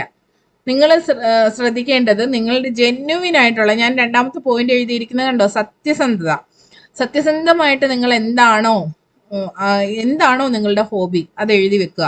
വായനയാണെങ്കിൽ വായന എഴുതുക. വായനയാണ് ഞാൻ ഹോബി എഴുതിയിരിക്കുന്നത്, അതിന്റെ ചോദ്യങ്ങൾ വരും എന്ന് എന്തായാലും അറിയാലോ. അപ്പൊ അതിനനുസരിച്ച് നമ്മൾ തയ്യാറെടുക്കുക.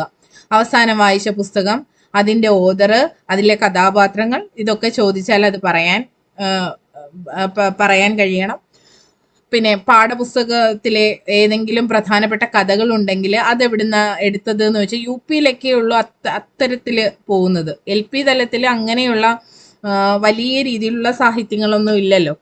അപ്പൊ UP ഉള്ളവരാണെങ്കിൽ ആ പുസ്തകങ്ങളിൽ വന്നിരിക്കുന്ന കഥകൾ ഏത് ഭാഗത്തു നിന്നാണ് എടുത്തത്, ഏത് ഓതറാണ് എഴുതിയത്, അദ്ദേഹത്തെ കുറിച്ചുള്ള വിവരങ്ങളൊന്ന് എടുത്തു വെക്കുക. അതുപോലെ അവാർഡ് ജേതാക്കൾ ഉണ്ടെങ്കിൽ അത് മനസ്സിലാക്കി വെക്കുക. അങ്ങനെയുള്ള സാഹിത്യപരമായിട്ടുള്ള എന്തൊക്കെ ചോദ്യം വരാമോ അതിന് തയ്യാറെടുത്താൽ മാത്രം മതി. വായന ഏറ്റവും നല്ലൊരു ശീലം തന്നെയാണ്. അതിനെ നിങ്ങൾ ഭയപ്പെടേണ്ട യാതൊരു കാര്യവുമില്ല. പിന്നെയുള്ളത് അന്ന് ഒരുപാട് പേര് എഴുതിയത് പാചകവും അടുക്കളത്തോട്ടവുമായിരുന്നു. അപ്പൊ ഇത് സ്ഥിരം ഇങ്ങനെ കാണുമ്പോൾ എവിടുന്നോ കിട്ടിയതാണെന്നുള്ള ഒരു തോന്നല് വരാൻ സാധ്യതയുണ്ട്.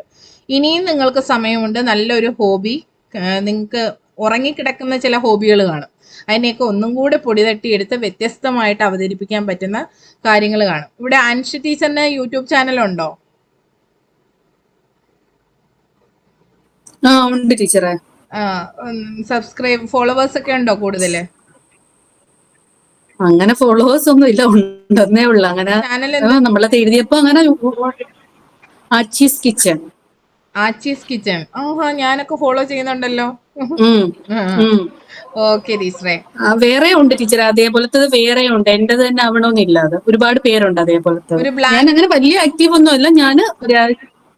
അതായിരിക്കില്ല. എന്തോ ടീച്ചറെ? ഒരു ബ്ലാക്ക് എംബ്ലോ ആണോ ഒരു യെല്ലോ റൈറ്റിംഗ് വരുന്നേ?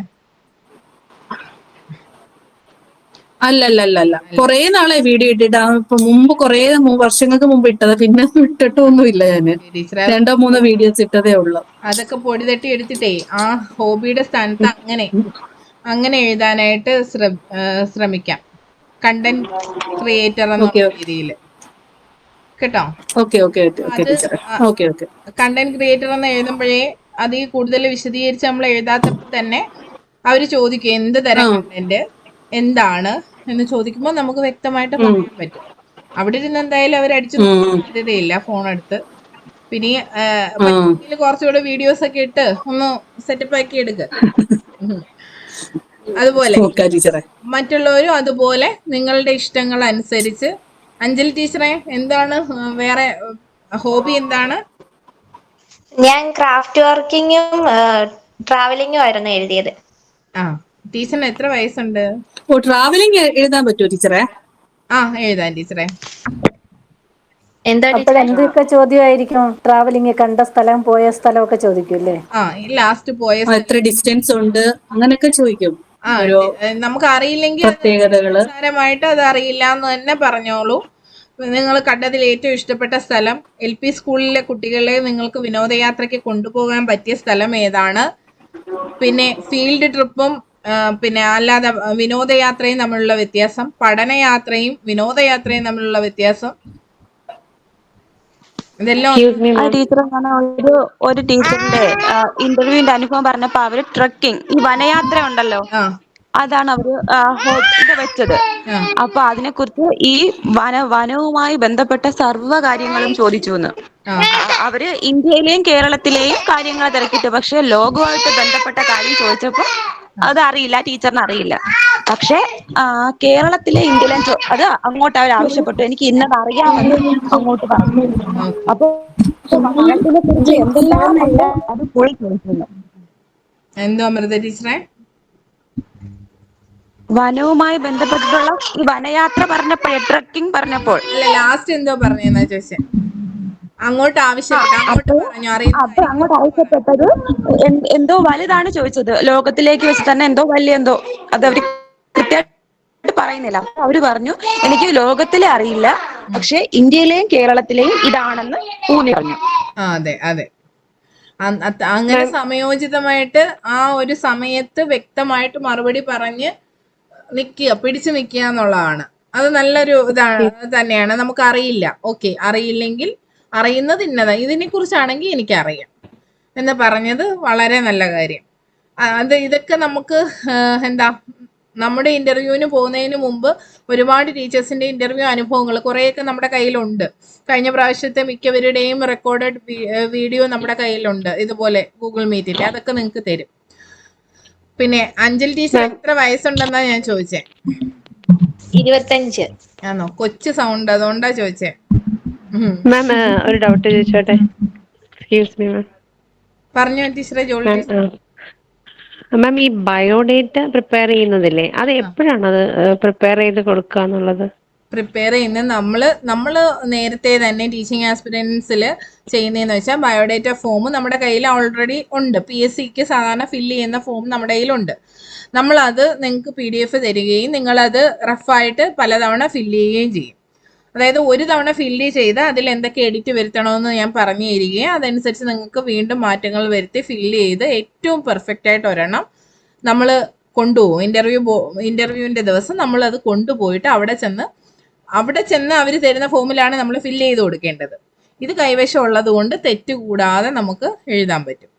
അല്ലെങ്കിൽ ഇത്രയും തവണ എഴുതിയത് കൊണ്ട് നമുക്ക് കോൺഫിഡന്റ് ആയിട്ട് ആ പേപ്പറിനെ പരിചയമില്ലാതെ പോകുമ്പോൾ ഒരുപാട് തെറ്റുകൾ വരും, വെട്ടും തിരുത്തും ഒക്കെ വരും. ഇപ്പൊ എനിക്കൊക്കെ ധാരണയില്ലാതെ ആദ്യത്തെ ഇന്റർവ്യൂവിന് ധാരണയില്ലാതെ പോയിട്ട് നമുക്ക് ഇത് എന്താ ഒന്നും പെട്ടെന്ന് നമുക്ക് ഇങ്ങോട്ട് ആ ഒരു ടെൻഷനിലൊന്നും കിട്ടത്തില്ല. ഇപ്പൊ കഴിഞ്ഞ പ്രാവശ്യം നമ്മളൊക്കെ നമ്മുടെ പിള്ളേരെല്ലാരും ഇതും കൊണ്ടാ പോയത്, എക്സ്ട്രാ ഒരെണ്ണം കൊണ്ടാ പോയത്. അതുകൊണ്ട് അവർക്ക് കൂടുതൽ നന്നായിട്ട് ചെയ്യാൻ പറ്റി. ചിലയിടത്ത് ഫില്ല് ചെയ്യാനൊക്കെ നമ്മളുടെ എല്ലാ സാധനങ്ങളും മാറ്റി വെച്ച് ഫയൽ മാത്രം കൊണ്ട് പോകാനാ പറയുന്നെങ്കിൽ ഓക്കെ, ആ ടൈമിൽ നിങ്ങൾ അതനുസരിച്ച് എന്താന്ന് വെച്ചാൽ ചെയ്യുക. നമ്മൾ എല്ലാം കണ്ടും കേട്ടും പലതവണ ചെയ്ത് പരിചയിച്ച കാര്യമായതുകൊണ്ട് നിങ്ങൾക്ക് തെറ്റ് വരില്ല, തെറ്റാതെ തന്നെ നമുക്ക് എഴുതാം. അതാണ് അപ്പൊ അതിൽ വെട്ടുന്നത് പല വീഡിയോസിൽ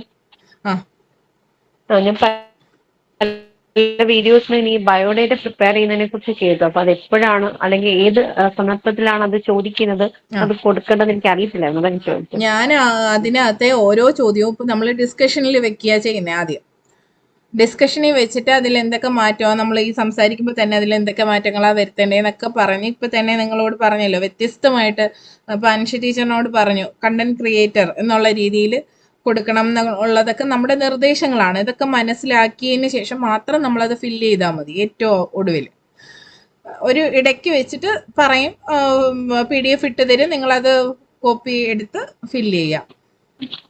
ഓക്കെ, അതൊക്കെ ബയോഡേറ്റ മാത്രം നമ്മുടെ ഗ്രൂപ്പിൽ ഷെയർ ചെയ്യേണ്ടതില്ല, ഷെയർ ചെയ്യാൻ സമ്മതിക്കത്തില്ല. കാരണം അത് നമ്മളുടെ ഓരോരുത്തരെയും പേഴ്സണലി ഉള്ള കാര്യങ്ങൾ നമ്മൾ ഏറ്റവും പെർഫെക്റ്റ് ആക്കി ചെയ്യാനുള്ള കാര്യങ്ങളാണ്. അത് അവനവനായിട്ട് എനിക്ക് അയച്ചു തന്നിട്ട് എഡിറ്റ് ചെയ്ത് തരും.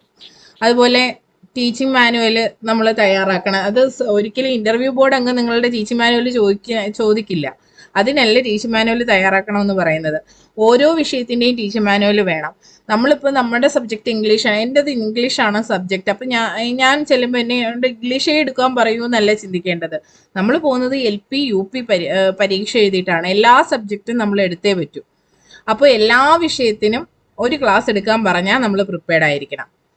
ആ തരത്തിൽ എല്ലാ വിഷയത്തിൻ്റെയും ഓരോ മാനുവൽ നമ്മൾ തയ്യാറാക്കിയിരിക്കണം. അത് നിങ്ങളുടെ അപ്പോഴത്തെ ഒരു ഇതനുസരിച്ച് നമ്മൾ ആദ്യമൊക്കെ 1-2 മാനുവൽസ് ഗ്രൂപ്പിനകത്തൊക്കെ ഷെയർ ചെയ്യും. പിന്നെ അതിനെ പെർഫെക്റ്റ് ആക്കുന്ന നിങ്ങളുടേത് മാത്രമാക്കുന്ന രീതിയിലുള്ളത് നിങ്ങൾക്ക് പേഴ്സണലി അയച്ചു തന്നാൽ കറക്ഷൻ ഉണ്ടെങ്കിൽ പറഞ്ഞു തരാം. നല്ല കോൺഫിഡൻ്റ് ആണെങ്കിൽ നിങ്ങൾക്ക് സ്വയം അത് ചെയ്യാവുന്നതുമാണ്. ടീച്ചിങ് മാനുവൽ അതിനകത്തുള്ള എല്ലാ സ്റ്റെപ്പുകളും നമ്മൾ പറഞ്ഞോ.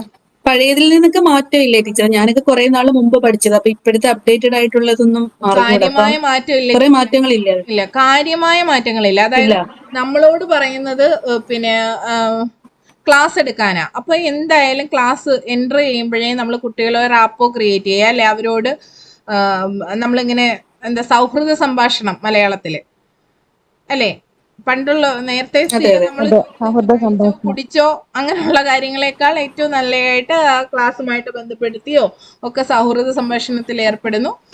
ആദ്യത്തെ സ്റ്റെപ്പ് സൗഹൃദ സംഭാഷണമാണ്. അത് കഴിഞ്ഞിട്ട് നമ്മൾ ടോപ്പിക്കിലേക്ക് കൊണ്ടുവരുന്ന ഒരു ബ്രിഡ്ജിങ് പോലെ കഴിഞ്ഞ ക്ലാസ്സിൽ പഠിച്ചതും ഇപ്പൊ പഠിച്ചതും ആയിട്ടൊന്ന് കണക്ട് ചെയ്യുന്ന തരത്തിൽ. അല്ല പുതിയ ആശയമാണെങ്കിൽ ആ ആശയത്തിലേക്ക് കടക്കുന്നതിന് മുമ്പുള്ള ഒരു ചെറിയൊരു ഇൻട്രൊഡക്ഷൻ പോലെ എന്തെങ്കിലും പറഞ്ഞുകൊണ്ട് ചെറിയൊരു ആക്ടിവിറ്റിയിലൂടെ നമ്മൾ ആ കുട്ടികളെ ആ ഒരു ആശയത്തിലേക്ക് കൊണ്ടുപോകുന്നു. അപ്പൊ അതിനകത്തേക്ക് കൊണ്ടുപോയി ആ ആശയവുമായി ബന്ധപ്പെട്ട പിന്നെ പഠിപ്പിക്കുന്ന രീതി ഉണ്ടല്ലോ, അത് കഴിഞ്ഞിട്ട് പിന്നീട് ശ്രദ്ധിക്കേണ്ടത് ഒരു അസൈൻമെന്റ് കൊടുക്കണം, കുട്ടികൾക്ക് ഒരു ആക്ടിവിറ്റി കൊടുക്കണം, തുടർ പ്രവർത്തനം എന്നുള്ള രീതിയിൽ ഒരു ആക്ടിവിറ്റി. അതല്ലാതെ ക്ലാസ്സിലും ആക്ടിവിറ്റീസ് അത്രയൊന്നും നമ്മളെ കൊണ്ട് എടുപ്പിക്കില്ല. അത് വേണമെങ്കിൽ നമ്മളോട് ചോദിക്കാം, ഈ പ്രവർത്തനത്തിന് നിങ്ങൾ എന്ത് തുടർ പ്രവർത്തനം കൊടുക്കുമെന്ന് ചോദിച്ചിട്ടുണ്ട്. അപ്പൊ അത് നമുക്ക് പറയാം. അത് കഴിഞ്ഞിട്ട് ഈ തുടർ പ്രവർത്തനവും കഴിഞ്ഞു, ഇനി എന്താണ് അടുത്ത സ്റ്റെപ്പ് എന്ന് ചോദിച്ചാൽ ഇപ്പൊ ഉള്ള ഒരു കാര്യമുണ്ട്, റിഫ്ലക്റ്റീവ് ജേണൽ അല്ലേ. അഞ്ജലി ടീച്ചറൊക്കെ ഇപ്പൊ പഠിച്ചവരല്ലേ? റിഫ്ലക്റ്റീവ് ജേണൽ എന്ന് പറഞ്ഞ് നിങ്ങൾക്ക് ഇല്ലായിരുന്നോ? പ്രതിഫലനാത്മക കുറിപ്പല്ലേ ടീച്ചറെ? അതെ, പ്രതിഫലനാത്മക കുറിപ്പ്. മലയാളം കിട്ടിയില്ല. അപ്പൊ അത് എന്ന് വെച്ചാല് എങ്ങനെയാ ടീച്ചറെ തയ്യാറാക്കുന്നത്? നമ്മൾ ക്ലാസ്സിൽ പഠിപ്പിച്ച കാര്യവും കുട്ടികൾ നേടിയ കാര്യവും ഇനി എന്ത് മാറ്റം വരുത്തണം എന്നൊക്കെ ഉള്ള രീതിയിലല്ലേ. ഇപ്പൊ ക്ലാസ്സിൽ പഠിപ്പിച്ച കാര്യം എല്ലാം കൂടി ഉൾപ്പെടുത്തി. പിന്നെ അതേപോലെ നമ്മൾ ആ ഒരു വിഷയം പഠിപ്പിക്കുമ്പോൾ ചില കുട്ടികൾക്ക് അത് നമ്മൾ ഉദ്ദേശിച്ച രീതിയിൽ എത്തിയില്ലെങ്കിൽ അതെങ്ങനെ അടുത്ത ക്ലാസ്സിൽ അവരിൽ കൂടെ എത്തുന്ന രീതിയിൽ അത് പ്രിപ്പയർ ചെയ്യാന്നുള്ള രീതിയും എല്ലാം കൂടി ഉൾപ്പെടുത്തുന്നത്. അതെ. പിന്നെ റിഫ്ലക്റ്റീവ് ജേണൽ എന്ന് പറഞ്ഞപ്പോൾ നമ്മൾ ഡയറി എഴുതാറില്ലേ അന്ന് നടന്ന എല്ലാ കാര്യങ്ങളും നമ്മളിങ്ങനെ എഴുതും അല്ലേ. ഇച്ചിരി കൂടെ നന്നാക്കിയിരുന്നേ കൊള്ളാമായിരുന്നു എന്നൊക്കെ പറഞ്ഞ് നമ്മൾ എഴുതും നമ്മുടെ ഡയറി. അതുപോലൊക്കെ തന്നെ ക്ലാസ്സിൽ ഇന്ന ആക്ടിവിറ്റീസ് കൊടുത്തു, കുട്ടികൾ അത് ആസ്വദിച്ചെങ്കിൽ കുട്ടികളിൽ ആസ്വദിച്ചു, അവരിൽ ഇന്ന മാറ്റം കണ്ടു. ഏതെങ്കിലും ഒരു കുട്ടിയുടെ പേര് പറഞ്ഞുകൊണ്ട് തന്നെ ഇന്ന കുട്ടിക്ക് കുറച്ചും കൂടി ഒരു സപ്പോർട്ട് വേണം അല്ലെ, കുറച്ചും കൂടി ഒരു കൈത്താങ് ആവശ്യമുള്ളതായി എനിക്ക് തോന്നി, അതുകൊണ്ട് അടുത്ത ദിവസം ഇപ്പൊ എഴുത്തുമായി ബന്ധപ്പെട്ടാണെങ്കിൽ, ഇപ്പൊ ഒരു ചിഹ്നവുമായി ബന്ധപ്പെട്ടാണെങ്കിൽ അത് ആവർത്തിക്കുന്ന തരത്തില് ഉള്ള ചിഹ്നത്തിന്റെ ആ ഒരു പ്രശ്നം പരിഹരിക്കത്തക്ക രീതിയിലുള്ള ഒരു പ്രവർത്തനം കൂടി കൊടുക്കാമെന്ന് ഞാൻ തീരുമാനിച്ചു. ആ ഒരു രീതിയിലല്ലേ അഞ്ജൽ ടീച്ചറെ? അതെ അതെ. അതാണ് റിഫ്ലക്റ്റീവ്, അതായത് പ്രതിഫലനാത്മക കുറിപ്പ്. ടീച്ചർ ആ പേര് പറഞ്ഞ കാര്യമായി, അത് നമ്മുടെ ടോപ്പിക്കാണ് കേട്ടോ, പ്രതിഫലനാത്മക കുറിപ്പ്. ഓക്കെ. നമ്മള് അതുപോലെ 2 കോളം, ഞങ്ങളൊക്കെ 2 കോളം ആണ്. അഞ്ജൽ ടീച്ചറും അങ്ങനെയാണോ? പ്രവർത്തനം, പ്രതികരണം, അങ്ങനെ 2 കോളം ടീച്ചർ മാനുവലിന്? അതെ അതെ. വിലയിരുത്തല് 3 കോളം അല്ലേ? ഓക്കെ. നമ്മൾ 2 കോളമായിട്ട് പ്രവർത്തനവും പ്രതികരണവും ആയിരുന്നു. അപ്പൊ ടീച്ചർ പറയുന്നു വിലയിരുത്തൽ. അപ്പൊ അഞ്ജൽ ടീച്ചറിന്റെ ഈ ടീച്ചർ മാനുവൽ ഉണ്ടെങ്കിൽ ഒരെണ്ണം ഗ്രൂപ്പിലേക്ക് ഷെയർ ചെയ്യണേ മോഡല്. ചെയ്യാം ടീച്ചറെ. അല്ലെ ടീച്ചറെ, ഇപ്പോഴും 2 കോളം തന്നെയാണ് ഞങ്ങളൊക്കെ എഴുതിയത്. അതാ ഓരോരുത്തും വ്യത്യാസമുണ്ട് ടീച്ചറെ. ഞങ്ങൾ ബി.എഡിന് പഠിക്കുമ്പോഴും 3 കോളം എഴുതണമെന്ന് തൊട്ട് സീനിയേഴ്സിന്റെ അങ്ങനെ ഉണ്ടായിരുന്നു. പിന്നീട് നമുക്ക് ഇഷ്ടമുള്ള രീതിയിൽ മതി, 2 എണ്ണം മതി. പ്രതികരണം എന്തായാലും വേണം, പ്രവർത്തനവും അതിന്റെ പ്രതികരണവും എന്തായാലും വേണം. ടീച്ചറെ, ഞാൻ DED ലാസ്റ്റ് ബാച്ച് ആയിരുന്നു. ഇപ്പൊ DLED വന്നപ്പോ വീണ്ടും മാറിക്കാണും. സാരമില്ല, നമുക്ക് അധ്യാപകരോട് ചോദിക്കാം. DLED പുസ്തകമൊക്കെ തയ്യാറാക്കിയ മധു സാറ് നമുക്ക് ക്ലാസ് എടുക്കും. DLEDന്റെ മെറ്റീരിയൽ തയ്യാറാക്കിയ സൈക്കോളജി SNTTയിൽ കാണാൻ പഠിച്ച ആരെങ്കിലും ഉണ്ടോ? കരുനാഗപ്പള്ളി. ഞാനുണ്ട് ടീച്ചറെ. അതെ. അപ്പൊ മധു സാറിനോട് ചോദിക്കാം, സാറ് പറഞ്ഞു തരും. അപ്പോ പിന്നെ അധ്യാപനവുമായി ബന്ധപ്പെട്ട പ്രധാന വാക്കുകൾ ഞാൻ അടുത്ത പോയിന്റ് എഴുതിയിരിക്കുന്നത്. അതായത് ഈ പറഞ്ഞ പോലെ കൈത്താങ് അല്ലെ. ഇപ്പൊ പ്രതിഫലനാത്മക കുറിപ്പിന്റെ കാര്യം നമ്മൾ പറഞ്ഞു. ശിശു കേന്ദ്രീകൃതം എന്ന് പറഞ്ഞാൽ ജോളി ടീച്ചറെ ചൈൽഡ് സെന്റേർഡ്. പിന്നെ ജീവിതഗന്ധി എന്നുള്ള വാക്ക്, അതായത് പഠിക്കുന്ന കാര്യങ്ങളെ നമ്മുടെ ചുറ്റുപാടുമായിട്ട് നമ്മൾ സ്ഥിരം കാണുന്ന പ്രവർത്തനങ്ങളുമായിട്ട്. സ്ലൈഡ് മാറ്റി എന്താ ടീച്ചറെ? വിൻസെന്റ് ടീച്ചറെ എന്താ?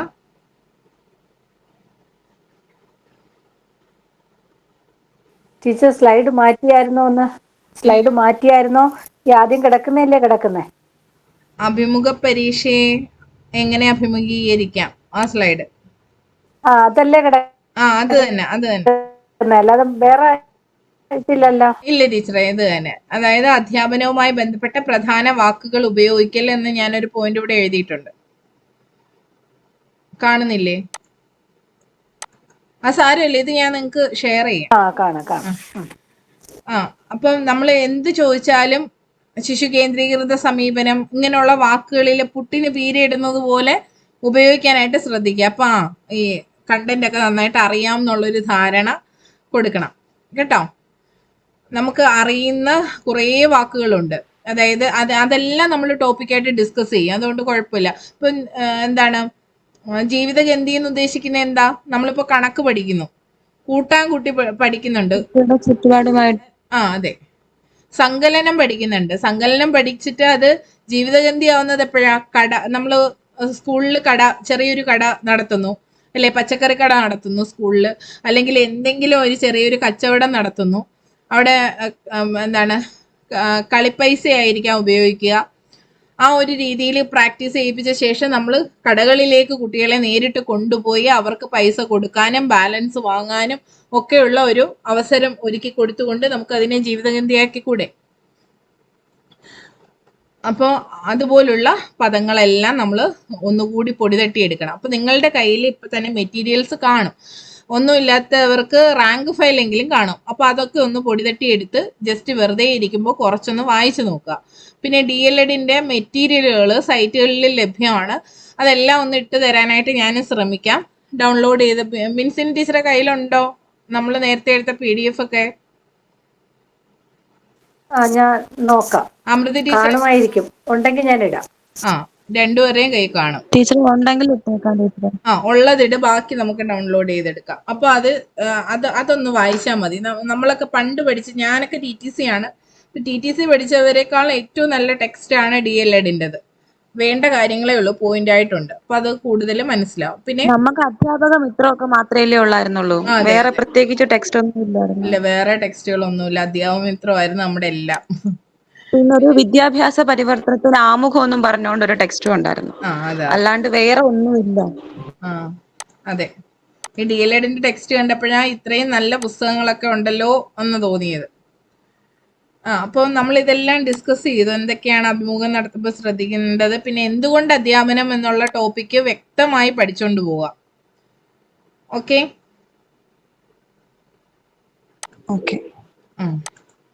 ഇനി നിങ്ങളുടെ സംശയങ്ങൾ ചോദിച്ചോ. വേറെ എന്തെങ്കിലും പ്രത്യേകിച്ച് എന്തെങ്കിലും സംശയമോ എന്തെങ്കിലും മാറ്റം വരുത്താനോ എന്തെങ്കിലും ഉണ്ടെങ്കിൽ പറയാം.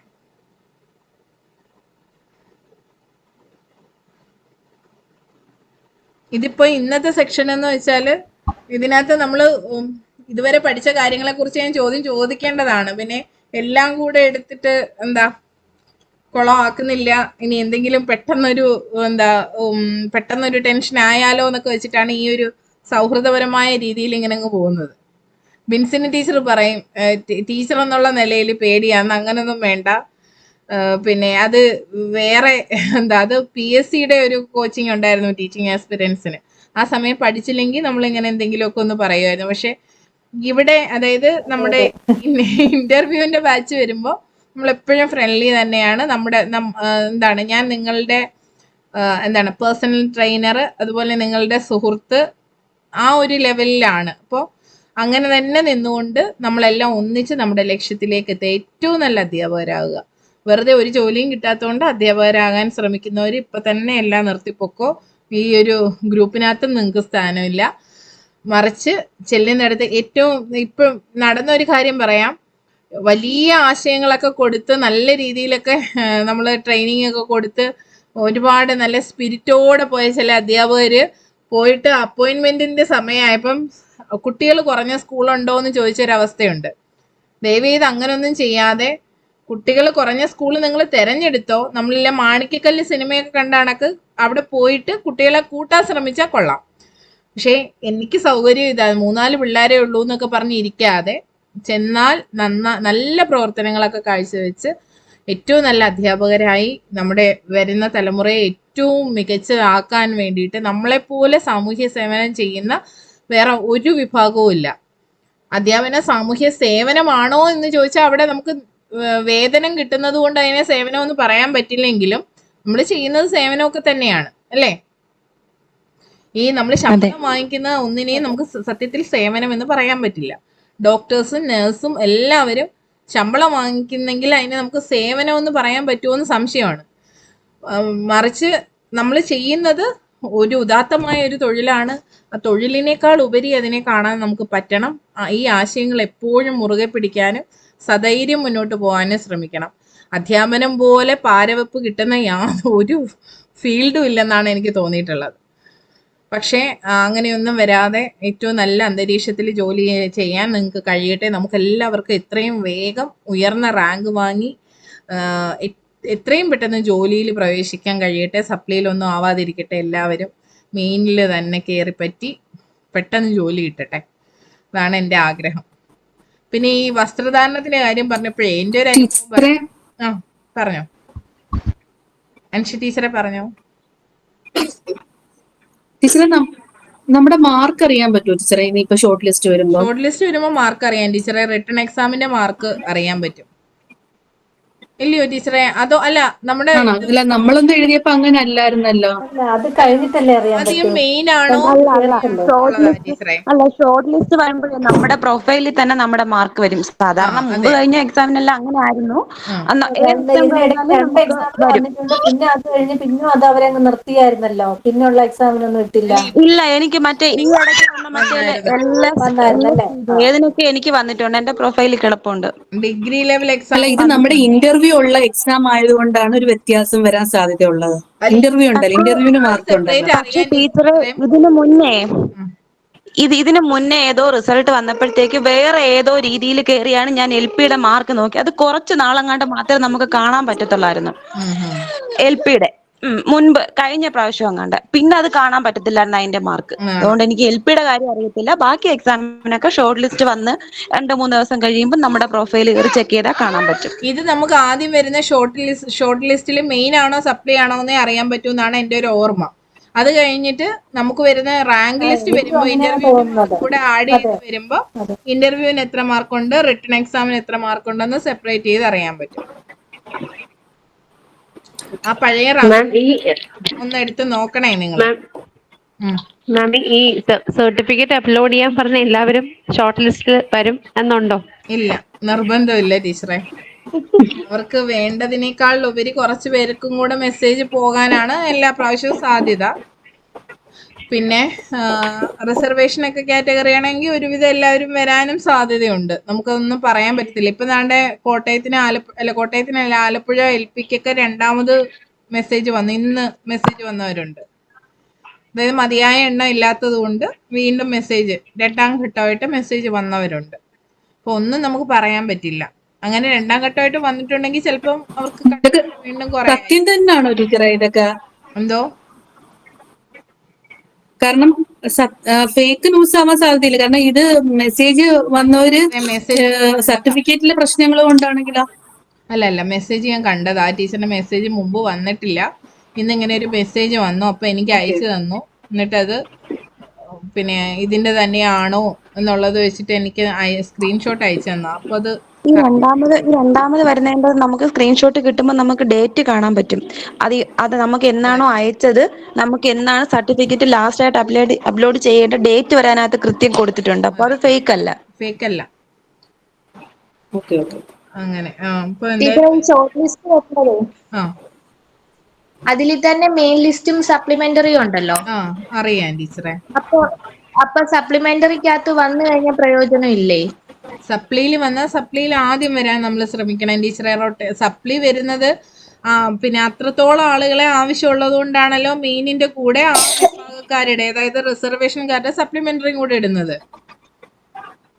അപ്പൊ നമ്മൾ സപ്ലിയിൽ ഏറ്റവും ആദ്യം വരാനായിട്ട് ശ്രമിക്കണം. ആദ്യത്തെ ഒരു 5ഓ 6ഓ ആവാനായിട്ട് ശ്രമിക്കണം. 5ഉം 6ഉം. ആ വിഭാഗം കുറവാണെങ്കിൽ മാത്രമേ നമുക്ക് പ്രയോജനം കിട്ടത്തുള്ളൂ. അതെ. അത് റൊട്ടേഷൻ അനുസരിച്ച് വരുമ്പോൾ ഇന്റർവ്യൂവിന്റെ മാർക്കും കൂടി വന്നിട്ട് പിന്നെ മെയിൻ ലിസ്റ്റ് വരുമല്ലോ.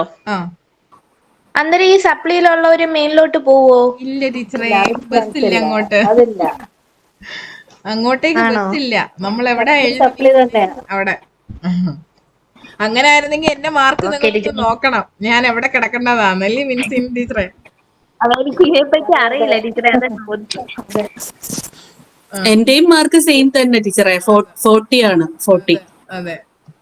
നമുക്ക് ആ മറ്റേ 6 സപ്ലി 6 ഞാൻ കൊല്ലം. അതെ. നമുക്ക് ഇന്റർവ്യൂവിന്റെ മാർക്ക് കൂടെ വന്നപ്പോ മെയിനിലുള്ളവരെക്കാൾ മാർക്ക് നമുക്കുണ്ട്. പക്ഷെ നമുക്ക് സപ്ലിയിലല്ലേ കിടക്കാൻ പറ്റൂ. അതാണ്. സപ്ലിയൊക്കെ കൊല്ലം ഒക്കെ പോവാൻ പാടാന്ന് പറയുന്നുണ്ട്. ഒന്നും നടക്കത്തില്ല എന്ന് പറയുന്നു. പിന്നെ കഴിഞ്ഞതിന്റെ അങ്ങേ പ്രാവശ്യം ഞാൻ സപ്ലി 8 ആയിരുന്നു. അല്ല 10 ആയിരുന്നു. 8 പേരെ എടുത്ത് ക്യാൻസലായി. ഇപ്രാവശ്യം 1 ആണ്. വല്ലാത്ത വിഷമം തന്നെ അതല്ലേ?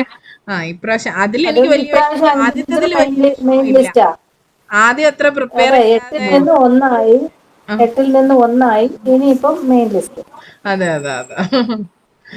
അത് കഴിഞ്ഞ് ഇനിയിപ്പോ മെയിൻ ലിസ്റ്റിലായിരിക്കും ആദ്യമായിരിക്കും കേട്ടോ. അയ്യാടാ, അതിന് മാർക്ക് വേണം അമൃതേ. വെറുതെ പറ്റത്തില്ല. അത്രയൊന്നും വേണ്ട കേട്ടോ അമൃത ടീച്ചർ. അത്ര ഹരിത ടീച്ചറിന്റെ പൊക്കല്ലേ. നമ്മള് തമ്മിൽ എങ്ങനെയാണോ നമുക്കറിയാം. അല്ല ഒരിക്കലും നമ്മള് പിന്നെ നെഗറ്റീവ് പറയരുത്, പോസിറ്റീവ് ആവണമെന്ന് ടീച്ചർ അല്ലേ പറഞ്ഞത്.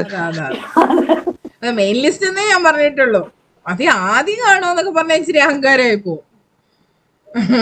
ടീച്ചർ കൊല്ലം തന്നെയാണോ ഇപ്രാവശ്യം? കൊല്ലം വിട്ടൊരു കളിയില്ല. ഞാനും കൊല്ലവും തമ്മിൽ മത്സരമോ. ടീച്ചർ എങ്ങനെയാ ടീച്ചർ ഇതിന്റെ കാര്യങ്ങളൊന്ന് പറഞ്ഞു തരുമോ? എന്തുവാടാ അറിയണ്ടേ? അടുത്ത ഘട്ടം എങ്ങനെ? എനിക്ക് അതിനെപ്പറ്റി വലിയ ധാരണയില്ല. അടുത്ത ഈ ഷോർട്ട് ലിസ്റ്റ് വരുന്നതിനെ പറ്റിയേ. അല്ല, ഇനി ഇപ്പൊ നമ്മളിപ്പോ സർട്ടിഫിക്കറ്റ് അപ്ലോഡ് ചെയ്ത് ഇനി ഒരു ഡേറ്റ് വരും, നമുക്ക് സർട്ടിഫിക്കറ്റ് വേരിഫിക്കേഷൻ ഉള്ള ഡേറ്റ് വരും. അതാ അടുത്ത സ്റ്റെപ്പ്. അപ്പൊ നമ്മള് കൊല്ലം എഴുതിയൊരു കൊല്ലം അല്ല, നമ്മളെ കഴിഞ്ഞ പ്രാവശ്യം ഇന്റർവ്യൂ സർട്ടിഫിക്കറ്റ് വെരിഫിക്കേഷൻ ഒരു ദിവസമായിരുന്നല്ലോ, 2 സെപ്പറേറ്റ് പോയിട്ടില്ലല്ലോ? അല്ല, സെപ്പറേറ്റ് ഉണ്ടായിരുന്നു. അത് കഴിഞ്ഞിട്ട് നമുക്ക് അവിടെ വെച്ച് വീണ്ടും ഒന്നും കൂടെ വെരിഫൈ ചെയ്ത്. സാധാരണ അങ്ങനെ ചെയ്യുന്നതല്ലെന്ന് തോന്നുന്നു. ഇല്ല, ഞാൻ കഴിഞ്ഞ പ്രാവശ്യം എനിക്ക് പോയപ്പോ ഒന്നിച്ചാ നടത്തിയേ. സെപ്പറേറ്റ് ഞാൻ പോയിട്ടേ ഇല്ല ഇതുവരെ. ഒന്നും സെപ്പറേറ്റ് പോയിട്ടില്ല. ടീച്ചറിന് ഓർമ്മയില്ലാത്തായിരിക്കും. അനുഷ ടീച്ചറെ പോയില്ലേ?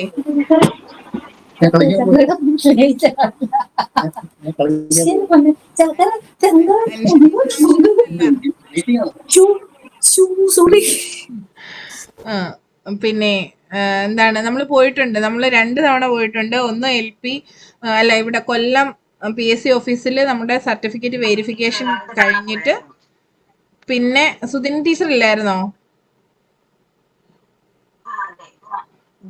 സുധിൻ ടീച്ചറെ കഴിഞ്ഞ ലിസ്റ്റ് ഇല്ലായിരുന്നോ? വ്യക്തമല്ലല്ലോ ടീച്ചറെ. 2 തവണ അല്ല, നമ്മൾ കൊല്ലത്ത് പോയില്ലേ?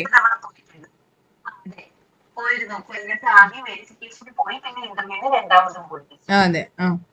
കൊല്ലം വെച്ചിട്ട് ഒരു വെരിഫിക്കേഷൻ, അത് കഴിഞ്ഞിട്ട് നമുക്ക് തിരുവനന്തപുരത്ത് വെച്ചിട്ടാണ് ഇന്റർവ്യൂ വരുന്നത്. സർട്ടിഫിക്കറ്റ് എല്ലാം വെരിഫൈ ചെയ്ത്, അഥവാ അതിലെന്തെങ്കിലും മിസ്റ്റേക്ക് ഉണ്ടെങ്കിൽ ടീച്ചർ പറയുന്ന വ്യക്തമാവുന്നില്ല സുധിൻ ടീച്ചറെ, സൗണ്ട് കുറവാ. നമുക്ക് അഥവാ എന്തെങ്കിലും മിസ്റ്റേക്ക് ഉണ്ടെങ്കിൽ അത് തിരുത്താൻ ഒരു ടൈമും കൂടെ തരും കേട്ടോ അഞ്ജലി ടീച്ചറെ. ഇപ്പൊ നമ്മുടെ വെരിഫിക്കേഷൻ കഴിഞ്ഞിട്ടാണോ ഷോർട്ട് ലിസ്റ്റ് വരുന്നത്, അതോ അതിനു മുമ്പോ? വെരിഫിക്കേഷൻ ഒക്കെ കഴിഞ്ഞിട്ട് ഷോർട്ട് ലിസ്റ്റ്,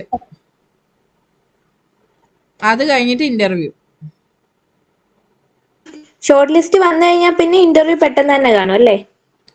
സാധാരണ കഴിഞ്ഞ പ്രാവശ്യം എല്ലാം ഒരു 2 മാസത്തിനുള്ളിൽ കോവിഡിന്റെ ടൈം ആണെങ്കിൽ പോലും നടന്നു. ഏകദേശം ഞാൻ അതൊക്കെ നോക്കിയിട്ടാ നമ്മുടെ ബാച്ച് വെച്ചത്, ഒരു ഗ്യാപ്പ് നോക്കിയിട്ടേ. അപ്പൊ പിന്നെ എന്താണ്, സർട്ടിഫിക്കറ്റ് അപ്ലോഡ് ചെയ്യുമ്പം എല്ലാം ക്ലിയർ ആണോ എന്നൊക്കെ ഉള്ളത് ശ്രദ്ധിക്കണമായിരുന്നു. എല്ലാം ഓക്കെ ആയിരിക്കും. ഇനി അത് നോക്കിയിരിക്കണ്ട. ഇനി അഥവാ ഇല്ല ക്ലാരിറ്റി ഇല്ലെങ്കിൽ നിങ്ങൾക്ക് ലാപ്ടോപ്പ് ഒക്കെ ഉണ്ടെങ്കിൽ ആ വെരിഫിക്കേഷന്റെ ദിവസം നിങ്ങൾ ലാപ്പൊക്കെ ഒന്ന് കൊണ്ടുപോവുക. അതിന് മുമ്പായിട്ട് എല്ലാ സർട്ടിഫിക്കറ്റും പെൻഡ്രൈവിലൊക്കെ ഒന്ന് ആക്കി വെച്ച്, ലാപ്പ് ഉണ്ടെങ്കിൽ ലാപ്പ് കൊണ്ടുപോവുക, അല്ലെങ്കിൽ ആ പെൻഡ്രൈവ് കയ്യിൽ കരുതുക. PSC ഓഫീസിന്റെ താഴെ തന്നെ കഫേ ഉണ്ട്. എന്തെങ്കിലും നമുക്ക് ഒന്നുകൂടെ റീ അപ്ലോഡ് ചെയ്യാൻ അവർ പറയുകയാണെങ്കിൽ ചെയ്യത്തക്ക രീതിയിൽ പോകണം. ഇനി നോൺ ക്രിമിലെയറിലൊക്കെയാണ് മിസ്റ്റേക്ക് എങ്കിൽ അവർ പിന്നെ ഒരു ഡേറ്റ് കൂടെ തരും. അപ്പൊ ആ ഒരു ദിവസം നമ്മൾ പോയി ഏതാന്ന് വെച്ചാൽ അപ്ലോഡ് ചെയ്യുക. അത് കഴിഞ്ഞിട്ട് ഷോർട്ട് ലിസ്റ്റ് വരും. ഷോർട്ട് ലിസ്റ്റ് വന്നിട്ട് പിന്നെ നമ്മൾ മരിച്ചു കിടന്ന് പ്രിപ്പയർ ചെയ്യുന്നു. 13-14 മാർക്ക് വാങ്ങുന്നു.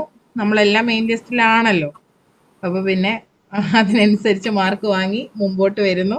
ജോലിയിൽ ടീച്ചറിന്റെ നാവ് പൊന്നാവട്ടെ. അതെ, തീർച്ചയായിട്ടും. ക്ലാസ് ഒരുപാട് നേരം കാണുമോ? ഇല്ല, കഴിഞ്ഞു. ഞാൻ ഒന്ന് ലെഫ്റ്റ് ആയിക്കോട്ടെ. ഓക്കെ പൊക്കോ. ഇനി എന്തെങ്കിലും ഡൗട്ട് ഉണ്ടെങ്കിൽ ചോദിക്കാം. എന്നിട്ട് നമുക്ക് ഇന്ന് തൽക്കാലം പിരിയാം. ഇന്ന് ഇത് അപ്ലോഡ് ഒക്കെ ചെയ്ത് നോക്കുമ്പോഴേ അറിയാം എങ്ങനെ ഉണ്ടെന്ന്. അത് കഴിഞ്ഞിട്ടേ ഫാക്കൽറ്റിയൊക്കെ വിളിക്കാൻ പറ്റും. ടീച്ചറെ, ക്ലാസ് എടുക്കുന്നതും ഒന്ന് ഡെമോ ഒന്ന് നോക്കണേ ടീച്ചറെ. ക്ലാസിന്റെ ഒരു ക്ലാസ് പ്രിപ്പയർ ചെയ്തിട്ടെ. ചെയ്യും ടീച്ചറെ, എല്ലാം ഉണ്ട്. നമ്മൾ അതിനൊക്കെ മുമ്പായിട്ട് ആദ്യം നമ്മൾ പുസ്തകം പരിചയപ്പെടും. എല്ലാ ക്ലാസ്സിലെയും പുസ്തകം, എല്ലാ വിഷയത്തിന്റെയും. അപ്പൊ അതൊക്കെ നോക്കിയിട്ട് UP മൊത്തം കവർ ചെയ്യാൻ പറ്റിയില്ലെങ്കിൽ പോലും അതാത് സബ്ജക്റ്റെങ്കിലും നമ്മൾ കവർ ചെയ്യാനായിട്ട് ടോപ്പിക്ക് തിരിച്ച് തരും. UP വാസ്റ്റ് അല്ലേ. അപ്പൊ അങ്ങനെ UP-ക്കാർ കൂടുതൽ ഉണ്ടായിരുന്നെങ്കിൽ നമുക്കത് ഡിവൈഡ് ചെയ്ത് അങ്ങ് കൊടുക്കാമായിരുന്നു. അപ്പൊ എന്തായാലും പുസ്തക പരിചയം അതിന് ഞാൻ തുടങ്ങാനായിട്ട് ഇരിക്കാതെ നിങ്ങൾ പുസ്തകങ്ങൾ മാക്സിമം കളക്ട് ചെയ്യാനൊക്കെ നോക്കുക. ഇപ്പം പുതിയ പുസ്തകങ്ങളും അപ്ലോഡ് ആയിട്ടുണ്ടെന്ന് പറയുന്നത് കേട്ടോ സമഗ്രയിലെ. പുസ്തകങ്ങളൊക്കെ സമഗ്രയിൽ ഡൗൺലോഡ് ചെയ്തെടുക്കാം. അപ്പൊ ഞാൻ എടുത്തിട്ട് ഞാൻ ഗ്രൂപ്പിനകത്തേക്ക് ഷെയർ ചെയ്ത് തരാം. വെറുതെ ഇരിക്കുമ്പോൾ വായിച്ചൊക്കെ നോക്കി പരിചയപ്പെട്ട് ആ ക്ലാസ് ഞാനാണെങ്കിൽ ഇങ്ങനെ എടുക്കും എന്നൊക്കെ ചിന്തിക്കുക. പിന്നെ എപ്പോഴും ആലോചിക്കുമ്പോൾ ICT നമ്മുടെ മനസ്സിൽ വരണം. ഇപ്പൊ ICTയും അല്ല AI മനസ്സിൽ വരണം അല്ലേ, ആർട്ടിഫിഷ്യൽ ഇന്റലിജൻസ് മനസ്സിൽ വരണം. പിന്നെ എങ്ങനെയൊക്കെ വ്യത്യസ്തമാക്കാം എന്നുള്ളത്, എപ്പോഴും കുട്ടികളെ കൊണ്ട് പ്രവർത്തനം ചെയ്യിപ്പിക്കുക എന്നുള്ളത്, അവരെ താല്പര്യത്തോടെ കളിരീതിയിലൂടെ പഠിപ്പിക്കുക എന്നുള്ളത്, ഇതെല്ലാമാണ് നമ്മുടെ മൈൻഡിൽ വരേണ്ടത് ഏതൊരു പ്രവർത്തനം ആസൂത്രണം ചെയ്യുമ്പോഴും. ഇതൊക്കെ വെച്ചിട്ടൊന്ന് പുസ്തകങ്ങൾ പരിചയപ്പെടുക. പിന്നെ ഹാൻഡ് ബുക്കിന്റെ ഫ്രണ്ട് പേജുകൾ വായിക്കുക. ഓക്കെ,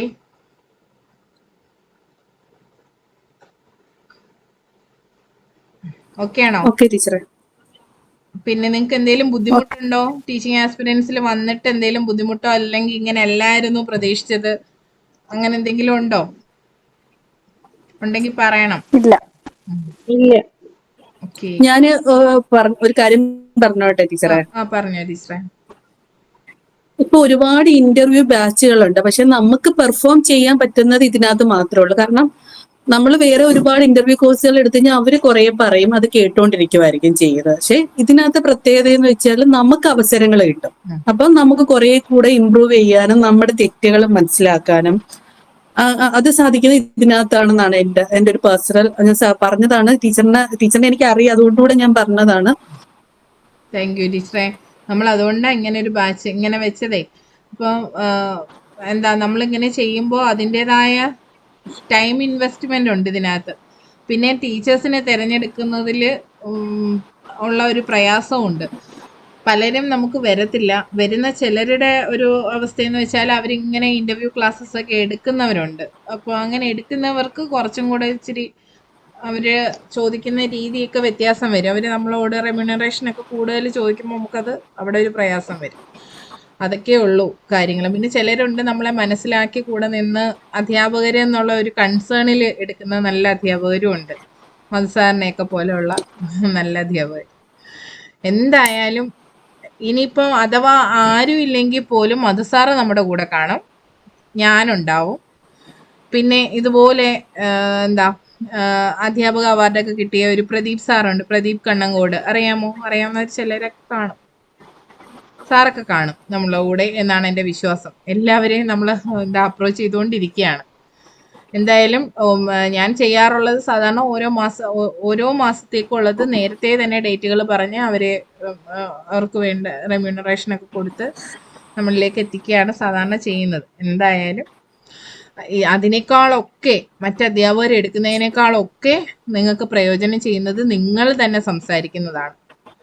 എപ്പോഴും നമ്മളെല്ലാം അധ്യാപകരാണ്, നമുക്കറിയാവുന്നതിനപ്പുറം വേറെ ഒന്നും ഇല്ല. നമ്മുടെ വായനയും നമുക്ക് സോഴ്സുകളുണ്ട്, നമുക്ക് അതിന് വേണ്ട ആത്മവിശ്വാസവും പറഞ്ഞ് ശീലിക്കുക എന്നുള്ള കാര്യവും മാത്രമാണ്. അപ്പോൾ ഓക്കെ. അതുപോലെ നിങ്ങൾക്ക് കിട്ടുന്ന ചോദ്യങ്ങൾ നിങ്ങൾ എനിക്ക് പേഴ്സണലി അയച്ചു തരിക. ഗ്രൂപ്പിൽ അല്ലാതെ ഡയറക്റ്റ് ഇടണ്ട.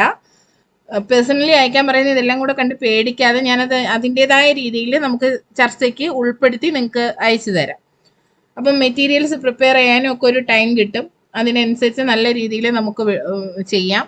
നോട്ട് വേണ്ട നോട്ടുകൾ നോട്ടായിട്ട് തന്നെ തരുന്നുണ്ട്, അല്ലാത്തത് വോയിസിൽ നിന്ന് എഴുതിയെടുക്കണം കേട്ടോ. നിങ്ങൾ മാത്രമല്ല, എനിക്കും ബുക്കുണ്ട് കണ്ടോ, എൻ്റെ ബുക്ക് കണ്ടോ. ഡോക്ടർ എസ് രാധാകൃഷ്ണനും വായനാ ദിനവും ദിനാചരണങ്ങളുടെ പ്രാധാന്യവും സ്കൂൾ അസംബ്ലി എല്ലാം ഈ പുതിയ ബുക്കിനകത്തുണ്ട്. പഴയ ബുക്കിനകത്ത് വേറെ ഉണ്ട്. നിങ്ങളോട് ചെയ്യാൻ പറയുമ്പോൾ ഞാനും ചെയ്യണ്ടേ?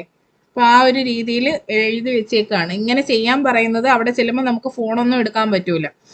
ബുക്കൊക്കെ പിന്നെ എങ്ങനെയെങ്കിലുമൊക്കെ അഡ്ജസ്റ്റ് ചെയ്തൊക്കെ നോക്കാൻ പറ്റും എന്നുള്ള ഒരു ഇതുണ്ട്. പിന്നെ ആ സാഹചര്യം എങ്ങനെയാണെന്ന് അറിയില്ല.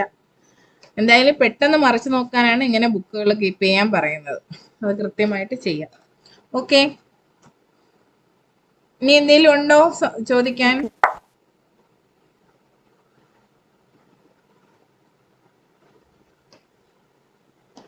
അഞ്ജലി ടീച്ചറെ ഓക്കെ അല്ലേ? അഞ്ജന ടീച്ചറോ? ഓക്കെ ടീച്ചറെ. ഓക്കെയാണ്. സുധിനി ടീച്ചറെ എന്തേലും ഉണ്ടോ? ഓക്കെ. അശ്വതി ടീച്ചറെ? ഓക്കെയാണ് ടീച്ചർ. ആ ജോളി ടീച്ചറെ? ഒരു പിന്നെ ആത്മവിശ്വാസം വരുന്നുണ്ടോ അതോ പേടിയാവുന്നുണ്ടോ? ശരിയാവുന്നുണ്ട്. സാറ് ടീച്ചറ് പിന്നെ ഇംഗ്ലീഷ് മീഡിയത്തിലുള്ള അധ്യാപികയാണ്. എത്ര വർഷമായി ടീച്ചറെ? ഞാനൊരു 60-70 അതെ. അതുകൊണ്ട് 16-17 വർഷമായിട്ട് അധ്യാപികയാണ്. അതുകൊണ്ട് ഗവൺമെന്റ് സ്കൂളിലെ കാര്യങ്ങൾ കൂടുതലായിട്ട് അറിയില്ല. എല്ലായിടത്തും കുട്ടികളൊക്കെ അറിയില്ല. അതെ. അല്ല ഇന്ന് മിസ് ഇപ്പൊ എനിക്കൊരു ടോപ്പിക് ഇട്ടിട്ടൊരു വോയിസ് ഇടാൻ പറഞ്ഞില്ലേ. ഇപ്പൊ ഞാൻ കുറെ നേരം കൊണ്ട് അതിനെ കുറിച്ച് ഇങ്ങനെ ചിന്തിക്കുകയാണ്. പക്ഷെ എനിക്ക് വരുന്നതെല്ലാം ഞാനുമായിട്ട് റിലേറ്റ് ചെയ്തിട്ടുള്ള രീതിയാണ്. അതിന്റെയൊക്കെ മലയാളം വേർഷൻ എടുക്കാന്ന് പറയുന്നത് എനിക്ക് ഭയങ്കര ഡിഫിക്കൽട്ട് ആയിട്ട് ഫീൽ ചെയ്യുന്നു. സാരമില്ല, ടീച്ചർ ഇട്ട് തുടങ്ങിക്കോ. അപ്പൊ അത് നമുക്ക് ശരിയാക്കി എടുക്കാം. ഇനി അഥവാ പറ്റുന്നില്ല എന്നുണ്ടെങ്കിൽ ഓക്കെ, അത് സാരമില്ല, നമുക്ക് അങ്ങനെ അങ്ങ് പോവാം. സാരമില്ല, അതിനെ കുറിച്ച് കൂടുതൽ ബോധേടാവണ്ട. നമുക്ക് ആൻസി ടീച്ചറിന്റെ ഒക്കെ ഒരു അനുഭവം കിടക്കുന്നത് കൊണ്ടാണ് നമ്മള് പിന്നെ പരമാവധി മലയാളം. മിസ് പറഞ്ഞ പോലെ ചിലപ്പോൾ ഞാൻ സംസാരിക്കുമ്പോ ഉറപ്പായിട്ടും ഡെഫിനറ്റ്ലി എനിക്ക് അത് വരും.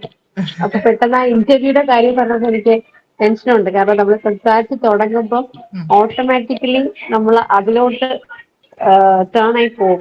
അതെ, ശരിയാക്കി എടുക്കും, കുഴപ്പമില്ല ടീച്ചറെ. എന്തായാലും വോയിസ് ഇട് കേട്ടോ. Okay ma'am. അൻഷു ടീച്ചറെ ഓക്കെ അല്ലേ? Okay teacher. ഓക്കെ. മിൻസിൻ ടീച്ചറെ? Double okay. ഓക്കെ. അപ്പൊ എന്നാ പിന്നെ ലെഫ്റ്റ് ആവാം. ലെഫ്റ്റ് ആവുകയാണ് കേട്ടോ. Thank you teacher. Good night. Thank you teacher. Okay. Good night. Good night. Good night.